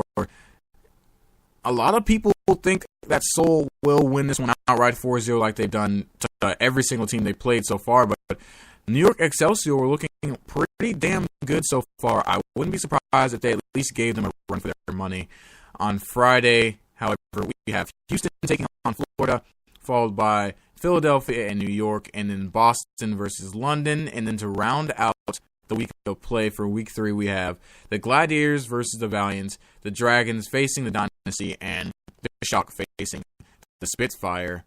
So we're going to go ahead and dive right into the Dallas Fuel, because this is, as many know, the old Team Envious roster, a roster that we all thought would perform extremely well going into the season. They've started off 0-4, and a lot of people are just scratching their heads on what is the issue with this team right now. What is causing everything to go wrong? And, there have been players such as Effect calling out the team, saying the tanks aren't playing well with the supports.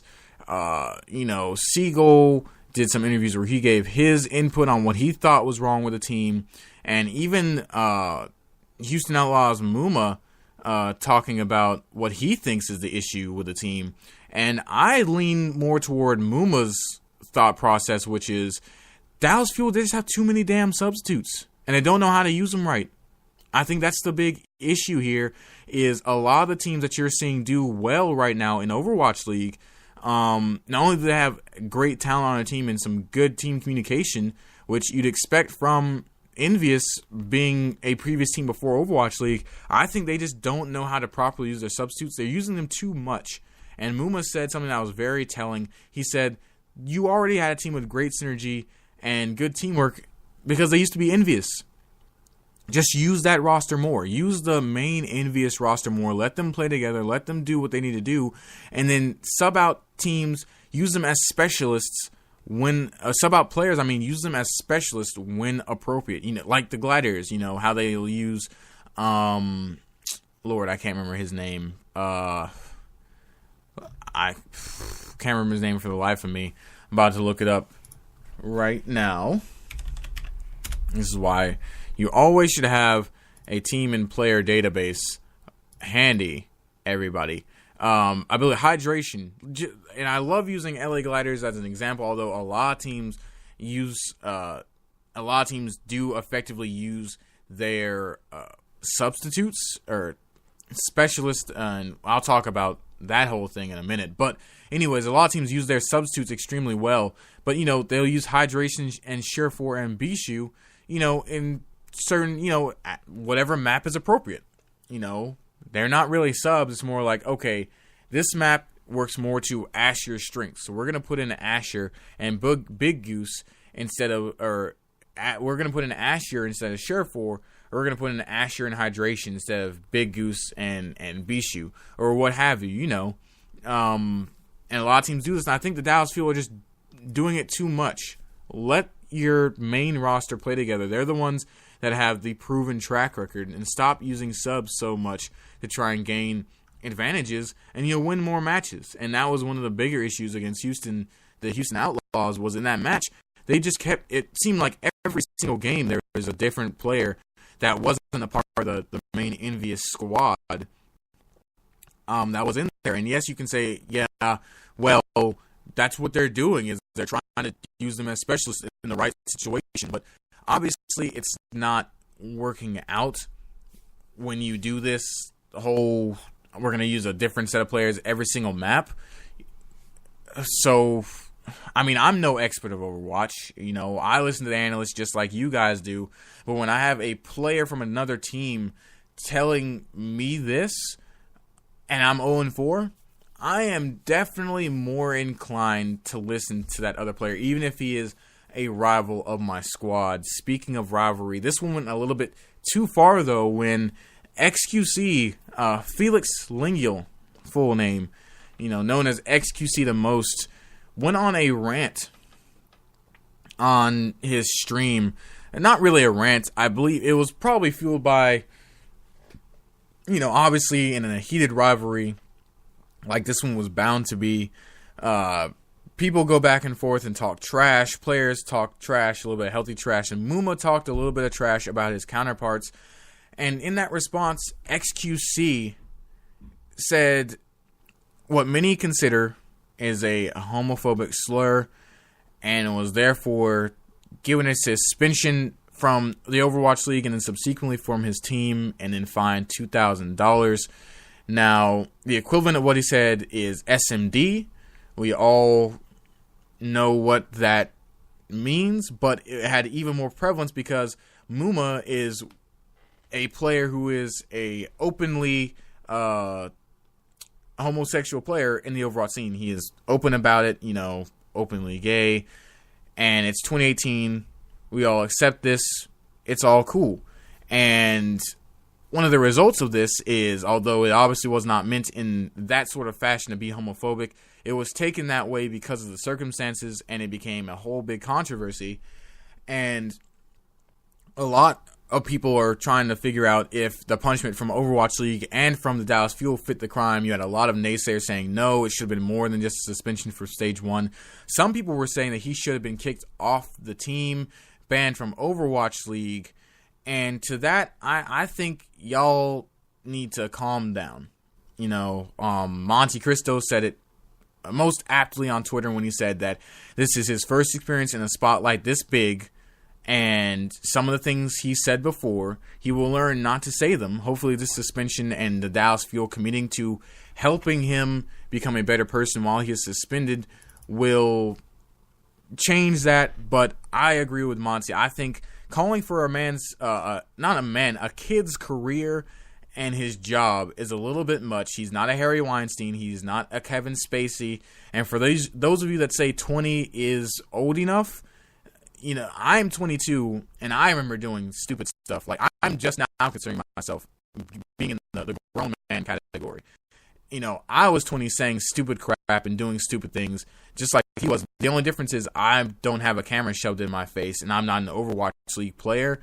I think this is just a personal issue. It's an immaturity thing, and I think he'll grow out of it and he'll learn from the errors of his ways. You know, he's known to be toxic, but so is a lot of players in the Overwatch scene. In many gaming scenes, players are known to be toxic. The difference is they're not on camera, and even the ones who are on camera are known to be toxic.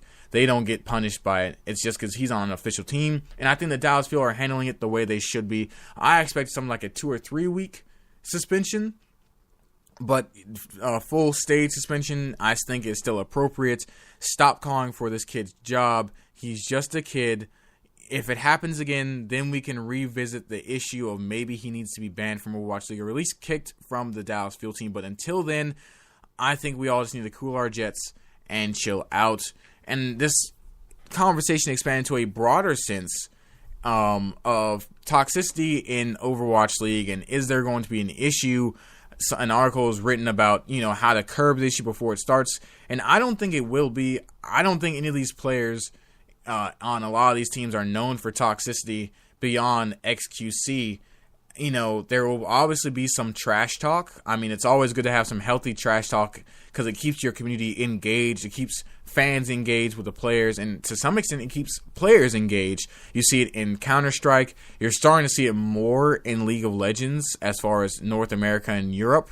You definitely see it in Call of Duty. I mean, it's highly prevalent in those scenes, and it never killed anybody.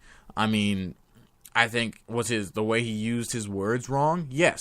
You should never say that about somebody, regardless of whether they're homosexual or not. You should not say those words. But we've all said those words. It's one of those things where, yeah, you shouldn't say it, but almost everyone has used it or said it in some context, whether it was meant to be derogatory to someone else or whether it was just complaining about everyday life. It's just a different scenario when someone's in a spotlight and when someone is behind closed doors or talking with their friends.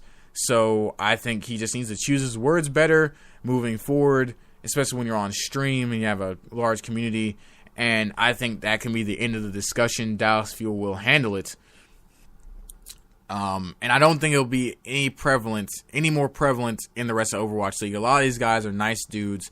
They're not going to go out there and be extremely toxic to each other, whether in-game or in solo queue ranked or in interviews. So I don't think that's a big concern people should have. I think it's kind of a dumb concern. It's an overreaction in a society that is used to being sensitive and overreacting to a lot of things.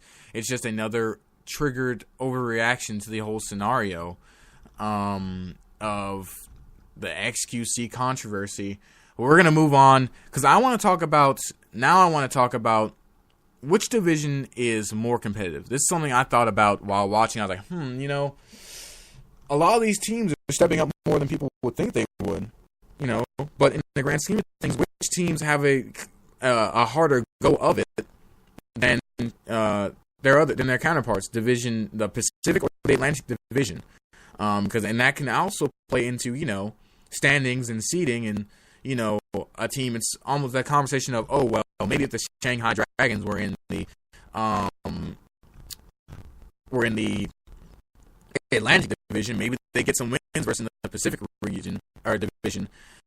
And there is a very legitimate argument for both regions, you know, being more competitive than the other, or just even. You know, for example, the Pacific Division has the Dallas Fuel in its. They have a smattering of. Hold on, I'm trying to pull the document. They have a smattering of. You know, the Pacific region has Seoul Dynasty. They have the Los Angeles Valiant. They have San Francisco Shock. The Gladiators and the Shock are actually showing a lot of promise. They are sitting at 2-2 actually right now, showing a lot of promise after their abysmal week 1. Yeah, the Gladiators as well, showing great promise. And then the Dallas Fuel and Shanghai Dragons, that could be possibly a very hot, potent mix for a competitive region. While on the other side, you have just as competitive teams, most notably of those teams, the London Spitfire and the Houston Outlaws. The top name brand recognition, but you also have the New York Excelsior in there. But if we're going to talk real brass tacks, I think you just have to accept that the Pacific Division is more competitive, and it's mainly because the Seoul Dynasty are in that division. And the Seoul Dynasty have dominated every single team that they played against so far, sitting at 4-0, but they dominant 4-0 right now.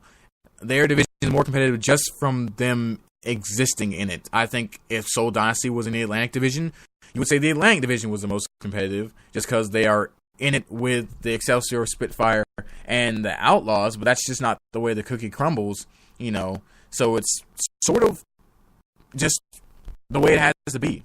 I feel bad for the teams that are in the division with them, but it's also not a knock on the Atlantic Division. The Atlantic Division is extremely competitive. You have the Spitfire and the Houston Outlaws showing very, very, very convincing performances last week, as well as the New York Excelsior, the Philadelphia Fusion surprising most, even in their losses, being extremely competitive. Boston Uprising faltering a little bit, but still competitive all the same. The only team that I find lacking right now in the Atlantic Division is the Florida Mayhem, and I think that squad will pick it up in the future. But just by having the Seoul Dynasty in your division, it automatically makes it more competitive, because it's hard to say that the Spitfire and the Excelsior and the Outlaws would be able to beat the Dynasty. So, if you guys think differently, if you have opinion, if you think the Atlantic Division is way more competitive for way different reasons, if you think I am completely clueless and need to be corrected, just at me on Twitter. You can do it at the Esports Radio or at theculture_live. And I will be happy to discuss it with you. I am by no means a super expert on any of this stuff. I'm just a guy that likes talking esports and an avid viewer and fan. Or if you don't use Twitter, you can also find us on Facebook at the Esports Radio as well. It doesn't really change. Like I said at the start of the show, I got all the social media I wanted. The hookups are there, so there's no real variation to make it hard to remember. But we're going to keep rolling as we're going to come up close on a commercial break. Heading about 15 minutes away from the 2 o'clock hour into the Week 2 predictions that I have right now. And some of these are spicy. Some of them aren't. It's a pretty straightforward week this week, though. The only real matchup that I would say that people would have to watch out for right now is the Los Angeles Gladiators versus the Los Angeles Valiant. The Battle of LA happening on the last day of the weekend. And I have the Valiant taking that one 3-1 right now. But I would not be surprised if the Gladiators found a way to beat the Valiant. It has always been proven in esports and sports that when that word is always so hard to say. I don't understand why it's even in the English dictionary, but it is. There could have been a better word for it, I have to believe. But anyways, when rivalries are in play, teams will outperform their expectations. So while I do have the Valiant winning this match, do not be surprised if the Gladiators come out swinging, and if they at the very least make the match close, or they could possibly win the match. I would not be surprised if they found a way to win. I also have another close matchup, the Gladiators as well, playing Houston Outlaws. I have that being a close series. I do have Houston winning, but those are the two matches to watch this week, are the Houston Outlaws versus the Los Angeles Gladiators, and the Valiant versus the Gladiators, both happening at the beginning and the end of the Overwatch League week. The rest of the matches should be pretty much straightforward. I have the Valiant beating the Mayhem, I have Dallas beating Boston, and I have Dallas beating the Shock. The Dragons I have losing to Philadelphia. I still think they have a whole bunch of issues that go just beyond in-game play that they need to fix before they can even think about winning a match. I have the Seoul Dynasty beating New York 4-0. I mean, yes, the Excelsior are a very good team, but we said that about every other team that the Dynasty played, and the Dynasty still have come out and hammered everyone they've come up against on stage. I have Houston beating the Mayhem. I have the Fusion falling to the Excelsior, London beating Boston, Seoul Dynasty beating the Dragons, and then London beating the San Francisco Shock. So there you have it right there. That's my predictions for the week. That's what we're going to go with. So we're about to head into another short commercial break. And then once we get out of that break, we will talk some Call of Duty World League, because the World League did start last night. We're going to talk Optic and we're going to talk TK very shortly. And then what's the biggest dark horse after day one, as day two starts tonight. And then we'll round out the show with some talking, a little bit of fighting games, and then into Culture's Corner. Don't go anywhere. We will be back with the Esports Radio.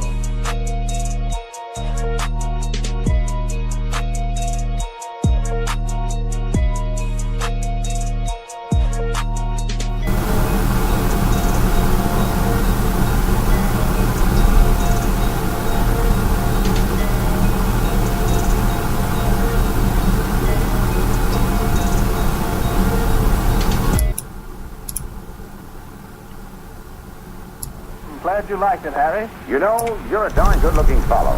I'll bet you have lots of girls crazy about you. Oh, I don't know. Oh, you're just being modest. But tell me, how do you feel when you're in love? How do I feel? My gosh, Harry, it's the most wonderful feeling in the world. Why, when I'm in love, I'm just breezing along with the breeze. I never mind the bumps or the ruts along the highway of life. I float through life on a cloud. And that, folks, is exactly the way you feel in the famous Dodge Air Glide ride. If you haven't experienced this thrill, visit the showroom of your local Dodge dealer. See for yourself the extra value you get in this big, new, money-saving Dodge. Believe me, folks, it certainly is more car for less money. Think of it. The new Dodge Beauty Winner of 1936 now sells for only $640 and up. List prices at Factory Detroit. Say, that is something, Harry. But how about you singing a song now? Don't mind if I do.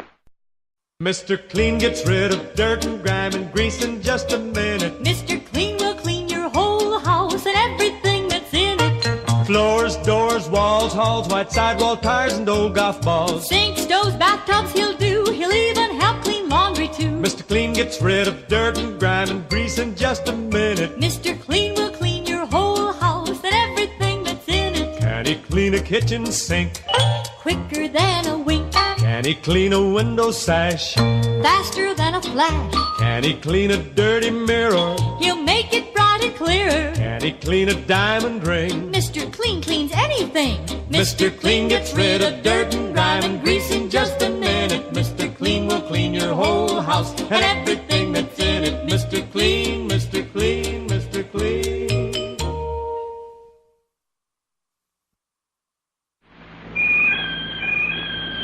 Yo-ho, yo-ho, brushless or lather, boys, whichever you've the notion. 50 cents for shaving cream, $1 for the lotion. Old Spice means quality, said the captain to the bosun. So look for the package with the ship that sails the ocean. Yo-ho, yo-ho, yo-ho, yo-ho.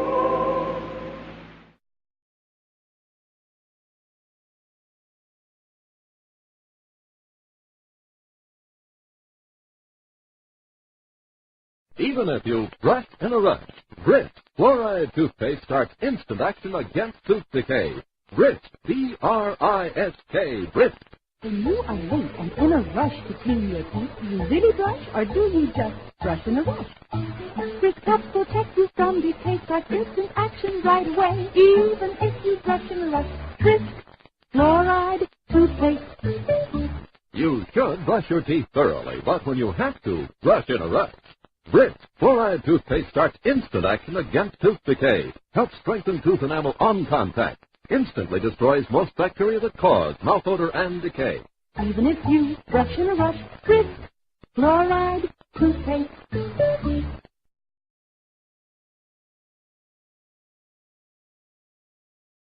Even if you...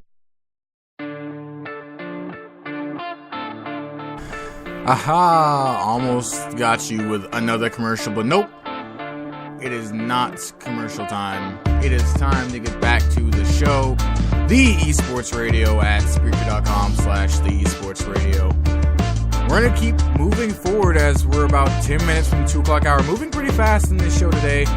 I do have work soon, or at 6, but I have to get ready at 4. So I'm trying to have a pretty good pace, keep it moving. So we're going to talk some Call of Duty World League as Stage 1 did wrap up. Your top 4 teams after the first day are Rise Nation, Echo Fox, Optic Gaming, and Red Reserve, while Team Caliber and Mind Freak sit at 5th and 6th, and Team Vitality and Era Eternity sit at 7th and 8th. That is a little bit deceiving, though, as there were 2 teams that played 2 matches last night in Era Eternity and Team Caliber. Team Caliber going 1-1, while Era Eternity going 0-2. Team Caliber losing to Optic Gaming. And I think that this is the time to talk about Optic, because we were all very, very, very worried about this team coming out of CWL New Orleans, only getting a top 12 finish, the worst finish for this team since this roster was put together. And it was a worrying trend. It was a lot of poor rotations that led to lost gunfights, map movements and captures of flag, and S&D strats just not working out for Optic in that tournament. But it appears that they turned around against Team Caliber, taking Team Caliber out here. Taking this team, I'm sorry. Wow. Had to stop a sneeze. That was disgusting. But either way, back to what I was talking about. Taking them out in a very, very good series. I mean, good by all accounts, because hold on here, I am sorry about that one. It's like my computer just decided to conk out. These home computer systems, they can be great with a whole 3-screen setup, but then sometimes it's like Kerchoo. Just gives out on you. My screen froze there for a second. I don't think the broadcast stopped, however, so back once again, I'm going to try and restart this sentence. Optic Gaming taking the 3-1 win over Team Caliber in this series, but by no means was it a poor series. Optic did not crush TK, but it was still a dominant win nonetheless. As far as, it didn't go to Game 5. It was not relying on S&D. And I think it was just, once again, Optic being able to win those S&D rounds, win S&D. It's all about that in Call of Duty. If you can win the S&Ds, then that's just, they win games. S&Ds are the difference between winning and losing a series most of the time. When you can take those search and destroys, it just puts a lot more pressure. And that used to be Optic's issue in their past when they first struggled with this roster, was they couldn't win search and destroys, but they could win respawns. And it showed itself again. It reared its ugly head in CWL NOLA. And they found a way to beat TK at actually one of TK's best game modes is search and destroy. So that was very comforting to see as an Optic fan. For TK, though, time to get into a discussion. Can TK bounce back from this loss to Optic Gaming? And I think the resounding answer is yes. I think there should be no problem with that. I believe they take on Echo Fox in a single game tonight at 8:30 p.m. Echo Fox starting off well against Era Eternity. And you can't sleep on this Echo Fox squad either. This is the same squad that got a top, I believe, 6 finish at CWL NOLA. But I think this is a good match for TK to refine their footing after losing to Optic. And I'm hoping that they go into it 2-1 after the end of the day. I think this squad is too naturally talented, and they play too well together to allow one loss to the best team in Call of Duty to let that deter them. So I think they'll definitely bounce back. But now I want to talk about the biggest dark horse of this of Stage 1. And I'm talking specifically for the first division, for Division A, I believe, because that's the only division that's playing this week so far. And I think the biggest dark horse right now is Red Reserve. I really do like this Red Reserve squad. They are playing out of their minds. They played out of their minds at the first at CWL NOLA to get that spot into the Pro League, and I believe they play Rise Nation, they play Vitality. Vitality is no joke, to be sure, but I saw so much out of this EU squad. They brought, I believe it's Joe, Josh, looking here at their roster, it is, Joe, Josh, Rated, and Zero, all 3 extremely good players, 2 of whom were on Splice at one point, and for a fairly good reason. I think no team should be sleeping on this Red Reserve squad out of all the EU squads that are there. I think they're the dark horse. But that kind of wraps up our Call of Duty section for right now, actually. Not much to talk about just yet. We'll have a little bit more to discuss when it comes after tonight, when things are a little bit more solidified as far as what teams are actually the real deal and what teams aren't. As well as I'll be able to actually watch some of the VODs for this event.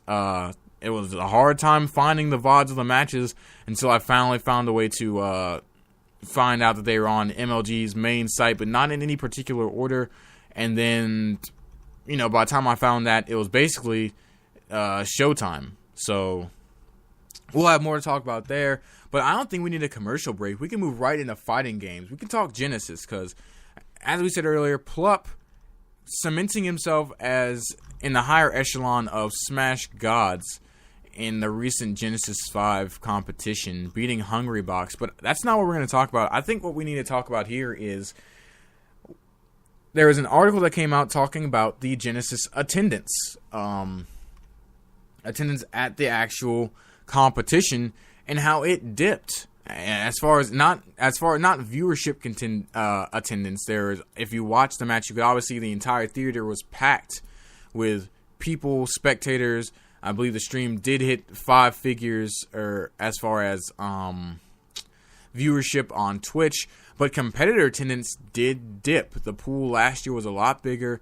It dipped smaller, and I read an article about it, and I thought the article was very, very telling as far as an oversaturation of events this year. And it said that it basically was implying that there's an oversaturation of events, and it was causing competitors to basically pick and choose what events they went to, and therefore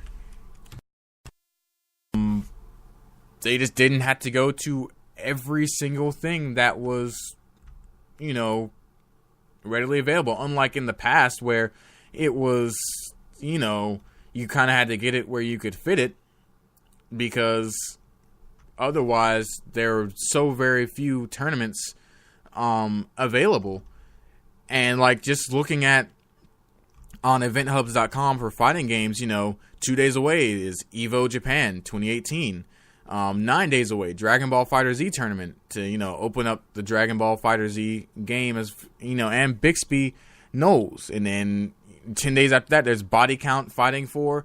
Then there's the Miramar Mix-Up 4 and Clash at Kyobi Z, 45 days away. Looking even further out, there's like all 5 of these events coming up, so you don't have to go to Genesis 5.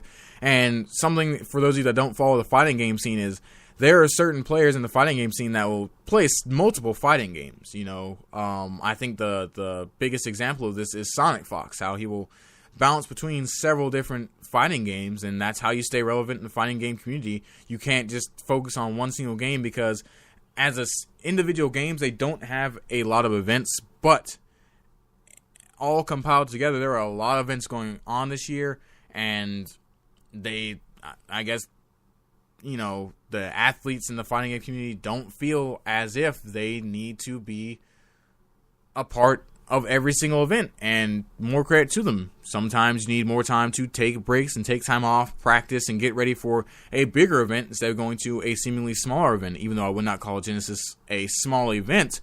When you have other events that are giving more prize money, you want to train for those rather than go to Genesis just because it's the thing that you always do. So I think, and I don't necessarily think this is a bad thing. I think it's just something that the fighting game community has to get used to, and, having athletes select certain events to go to and just getting used to that fact. Maybe they can have invitations where you invite these players instead of just having an open sign up, so it feels more like obligatory to go because you were invited. But outside of that, I see no issue with this. Hopefully, I don't think it will impact the fighting game scene either. As long as the top names in fighting games continue to show up, I don't think people will have an issue. It will only be when those top names stop showing up to events like Hungrybox and Plup and Mewtwo King and Sonic Fox and names of that like, and Leffen and things like that. It won't be until those names stop showing up to events that I think you will see a worrying trend where people can actually be worried. But we're about to hit another quick commercial break because we just crossed over into the 2 o'clock hour, just so I can, wet my whistle, and then we'll head into Culture's Corner, and then we'll wrap up the show. Don't go anywhere. The Esports Radio will be right back. Thirsty people everywhere prefer ice-cold Pepsi-Cola, and because it's light, it refreshes without filling. Charlie, be sociable. I am, eh? Pepsi is a favorite of thirsty people from Maine to Hawaii, from Alaska to Florida. Charlie. It's perfect for parties or picnics, so serve Pepsi to your guests. That's helpful, but this is the sociable part. Keep plenty of Pepsi ice cold and ready. Remember, it goes fast because everybody likes Pepsi. Singing still sounds more inviting. May I? Be sociable, look smart, keep up to date with Pepsi. Drink light, refreshing Pepsi. Stay young and fair and debonair. Be sociable, have a Pepsi. But singing doesn't say, pick up an extra carton of Pepsi today. Better yet, get a case. You do that.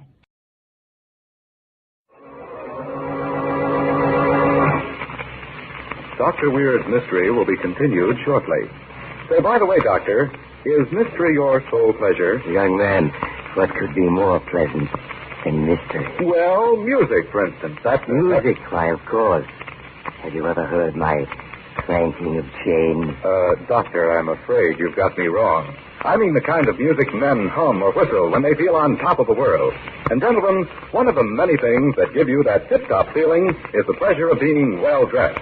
Perfect taste is a criterion, and in hats, there's nothing smarter than an Atom. From stem to stern, your Atom hat gives off that look of quality. You see quality in the carefully molded shape, and in the richness of the genuine all-fur felt, and in the subtle color shades. Next time you pass an Atom hat store or authorized dealer, stop in and try on an Atom. Once you see and wear an Atom hat, you'll agree that today, as before, Atom is one of America's outstanding hat values. Now, the good Dr. Weir.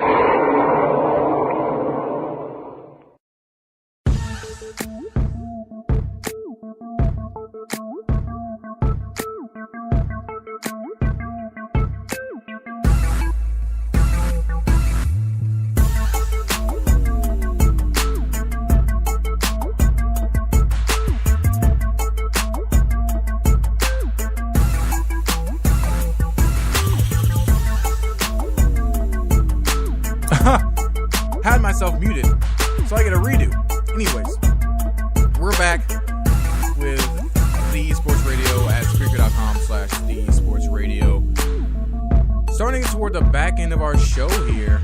I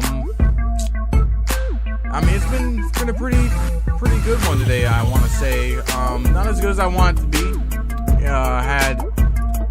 Had some things happen off air that forced us to compensate, but I mean, it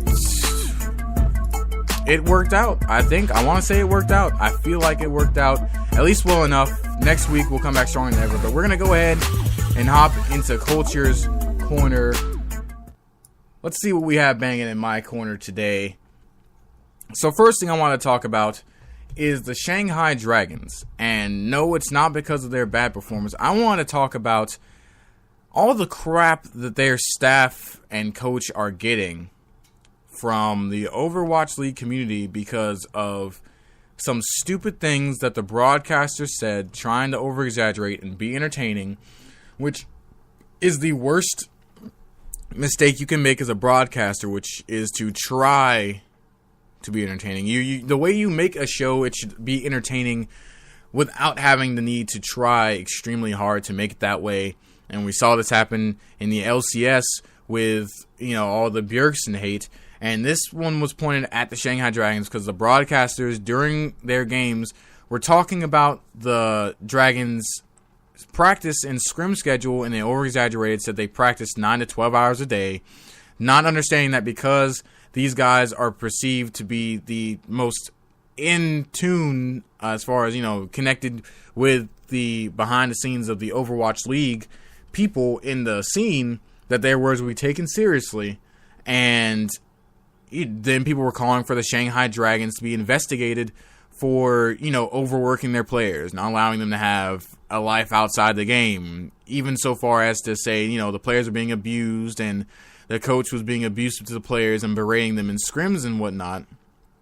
And whether it's true or not, or what's true or not, and the Shanghai Dragons released a statement saying that they would dedicate themselves to improving their play and allowing their players to have more of a life outside the game, which, you want to do, but when you're 0-4, it's hard to do because you want to try and practice as much as you can. But in this sense, I think that, in my opinion, Overwatch League fans were being a tad bit racist on this point. And I'll tell you why. It's because they put this on the stereotype of the whole, Asian esports players or, Chinese and Asian players in general, or workers in general, don't get a lot of time to themselves. Almost like it's the sweatshop stereotype where, if they're perceived to have been being worked over too hard, it's almost like a sweatshop where the players are being abused and the coaches are yelling at them and calling them names. They're not getting a life and they're emaciated. They're not getting enough food. They look skinny on stage, yada, yada, yada, blah, blah, blah.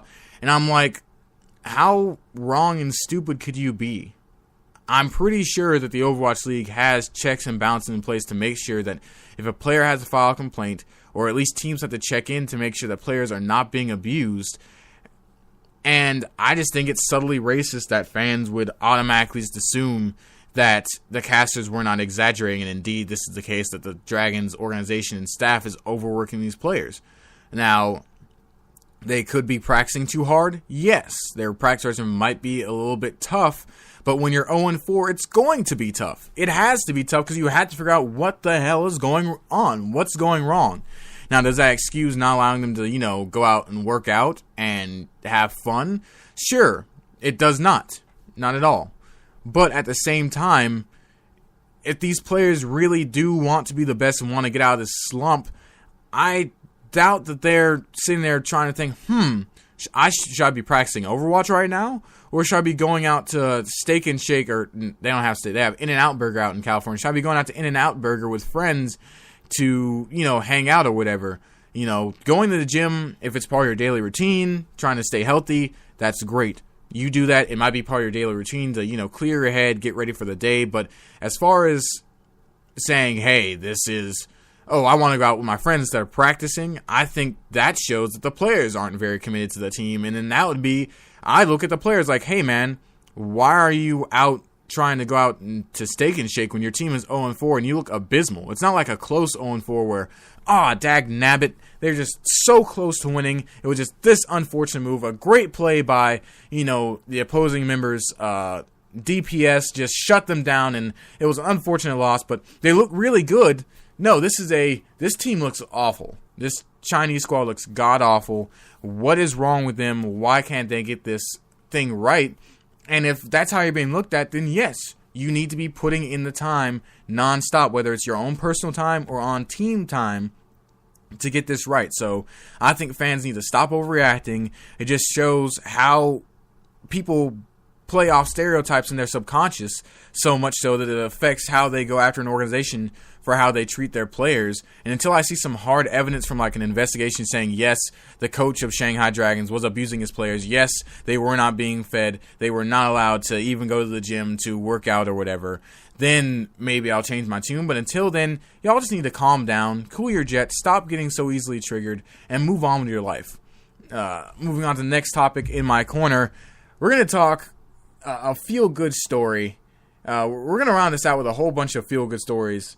The first one is Rox Tigers getting a sponsorship from a major Korean insurance agency. I think it's called Hwanya Life. It's either called Hwanya or Kwanya Life in Korea. And this is great for me because one of the big issues why Rox Tigers lost their power lineup when they had Smeb and Peanut and Gorilla and Prey and Kuro on the team was because the team wasn't getting enough money and the players needed money to sustain themselves, and they couldn't get it with the team because for whatever reason that team, no matter how good they played, could not secure sponsorships.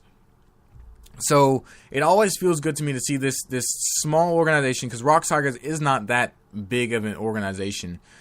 Even after they got acquired by Rox, it still is not one of the bigger Korean organizations in League of Legends, in the LCK.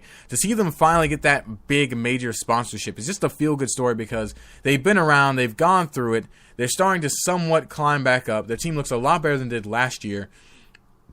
But losing that Power 5 roster that lost to SKT in that World Championship in 2016, at 2016 Worlds, was a big blow, and just makes me feel good to see that they finally procured that big name and that big money that they needed to hopefully take them back to that level where they were top 3 or 4. But as far as that's a little bit far-fetched because, you have Kingzone, you have KSV, and SKT. Although they're struggling, we all expect them to improve and get better.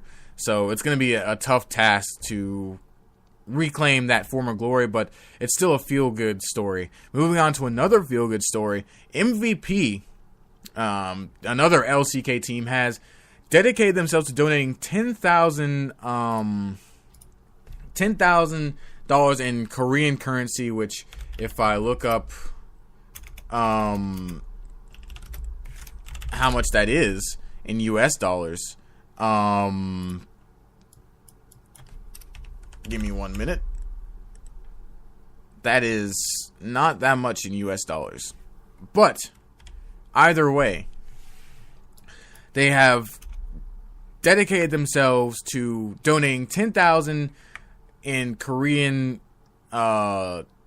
money, which is about $9.40 in US change, which would make me a rich man if I moved out to Korea. I'd be living large. I might talk to my girlfriend, be like, hey, we might need to move to Korea because we would be rich. We would be, counting all the money in my pocket. Oh my God, we would have so much money in Korea. It would be ridiculous. But anyways, they have decided to donate 10,000 KRW to charity for every kill in a winning game. So look out for that MVP. They've always been a fringe team, top 5 or top 6, never able to eclipse top 4. They did it for a short period in 2017, but after that short period, I believe that was like spring split, they fell back down to top 6 status, 5th or 6th. So, donating to charity, always good to hear. Keep it up, MVP. Please win more games so that those kills that you translate will be able to go to the charity of your choice. Lord knows a lot of charities need that money these days. on to the next one. This one is a very, very big story in just the gaming community, as Dr. Disrespect, the legend, the man, the myth, the 1993-1994 world champion, the Doc, will be returning to Twitch on February 5th. For those of you who have been keeping up with news surrounding this very, very popular streamer who won a 2017 Esports Award for his stream. He took a hiatus because he revealed on stream that he had been unfaithful to his wife. He was going to take some time to fix their relationship, and apparently he has. He'll be returning to streaming on February 5th, and the commercial he did was so cute as far as just involving his wife. He had his wife, didn't show her face, but just had her on his shoulders. She was a deadly assassin, according to the Doc. And just, it just shows that things are at least on the up and on the path toward fixing the damage done in that relationship, having her be a part of his stream and be a part of his, content is definitely a step in the right direction. So good for you, Doc. We love you. We miss you. Keep putting out good content, and I look forward to seeing you on the PUBG servers, my friend. And we're going to move on to our last story in my corner on my soapbox today, which is Call of Duty Pro Temp, who plays for Envious, raged on stream this past week about his team, talking about how they weren't dedicated to winning, talking about their previous performance at CWL NOLA, which was not good by any stretch of the imagination, but trying to call out his teammates about their performance because they missed a scrim, or I believe it was either they missed the scrim or everybody was not online at the same time, on time to the scrim. So he got mad and decided to call them out on stream. And I'm on my soapbox about this because, to me, he is the last person to be calling anyone out. Temp, of all the players on that team, was not one of the ones that are performing highly. Slasher always performs very highly. The rest of the team, they were decent. They were fairly decent. But Temp is the last player to be calling anybody out on a squad that has Slasher and Classic on it. Hook maybe, but even Hook did not perform poorly. And they finished 9th through 12th. I believe they made it into the Pro League, so they can be happy about that. But yeah, he's the last person to be trying to call anybody out. As far as performances and how they're playing well, because if I remember correctly, he was one of the ones that was underperforming at CWL NOLA. But Call of Duty kids will be Call of Duty kids. You can't ever stop them. They'll open their mouth because they always think they're right, and they will continue to believe they're right no matter what anyone says. And he's on stream, so he can say whatever he wants, I guess he thinks. But we'll follow their progress in the Pro League Stage 1, and I would not be surprised if he continued to underperform at his position. But that's going to wrap up my corner. That's going to wrap up Culture's Corner for the day. And that's going to pretty much wrap up the show for this week. I'm glad to be back. Week 2. Had to compensate for things off air. I think we compensated beautifully. Week 3 coming out next Wednesday. I will be talking more CSGO than I did this week, which was non-existent.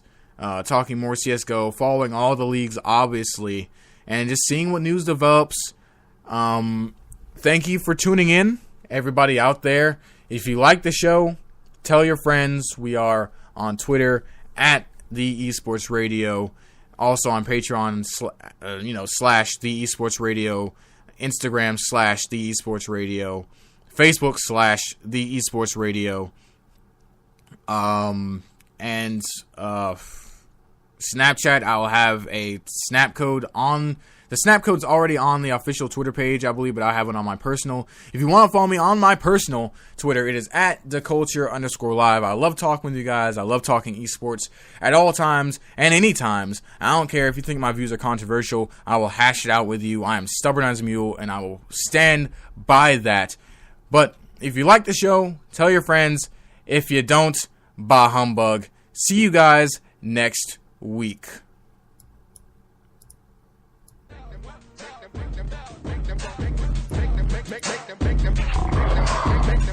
Make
them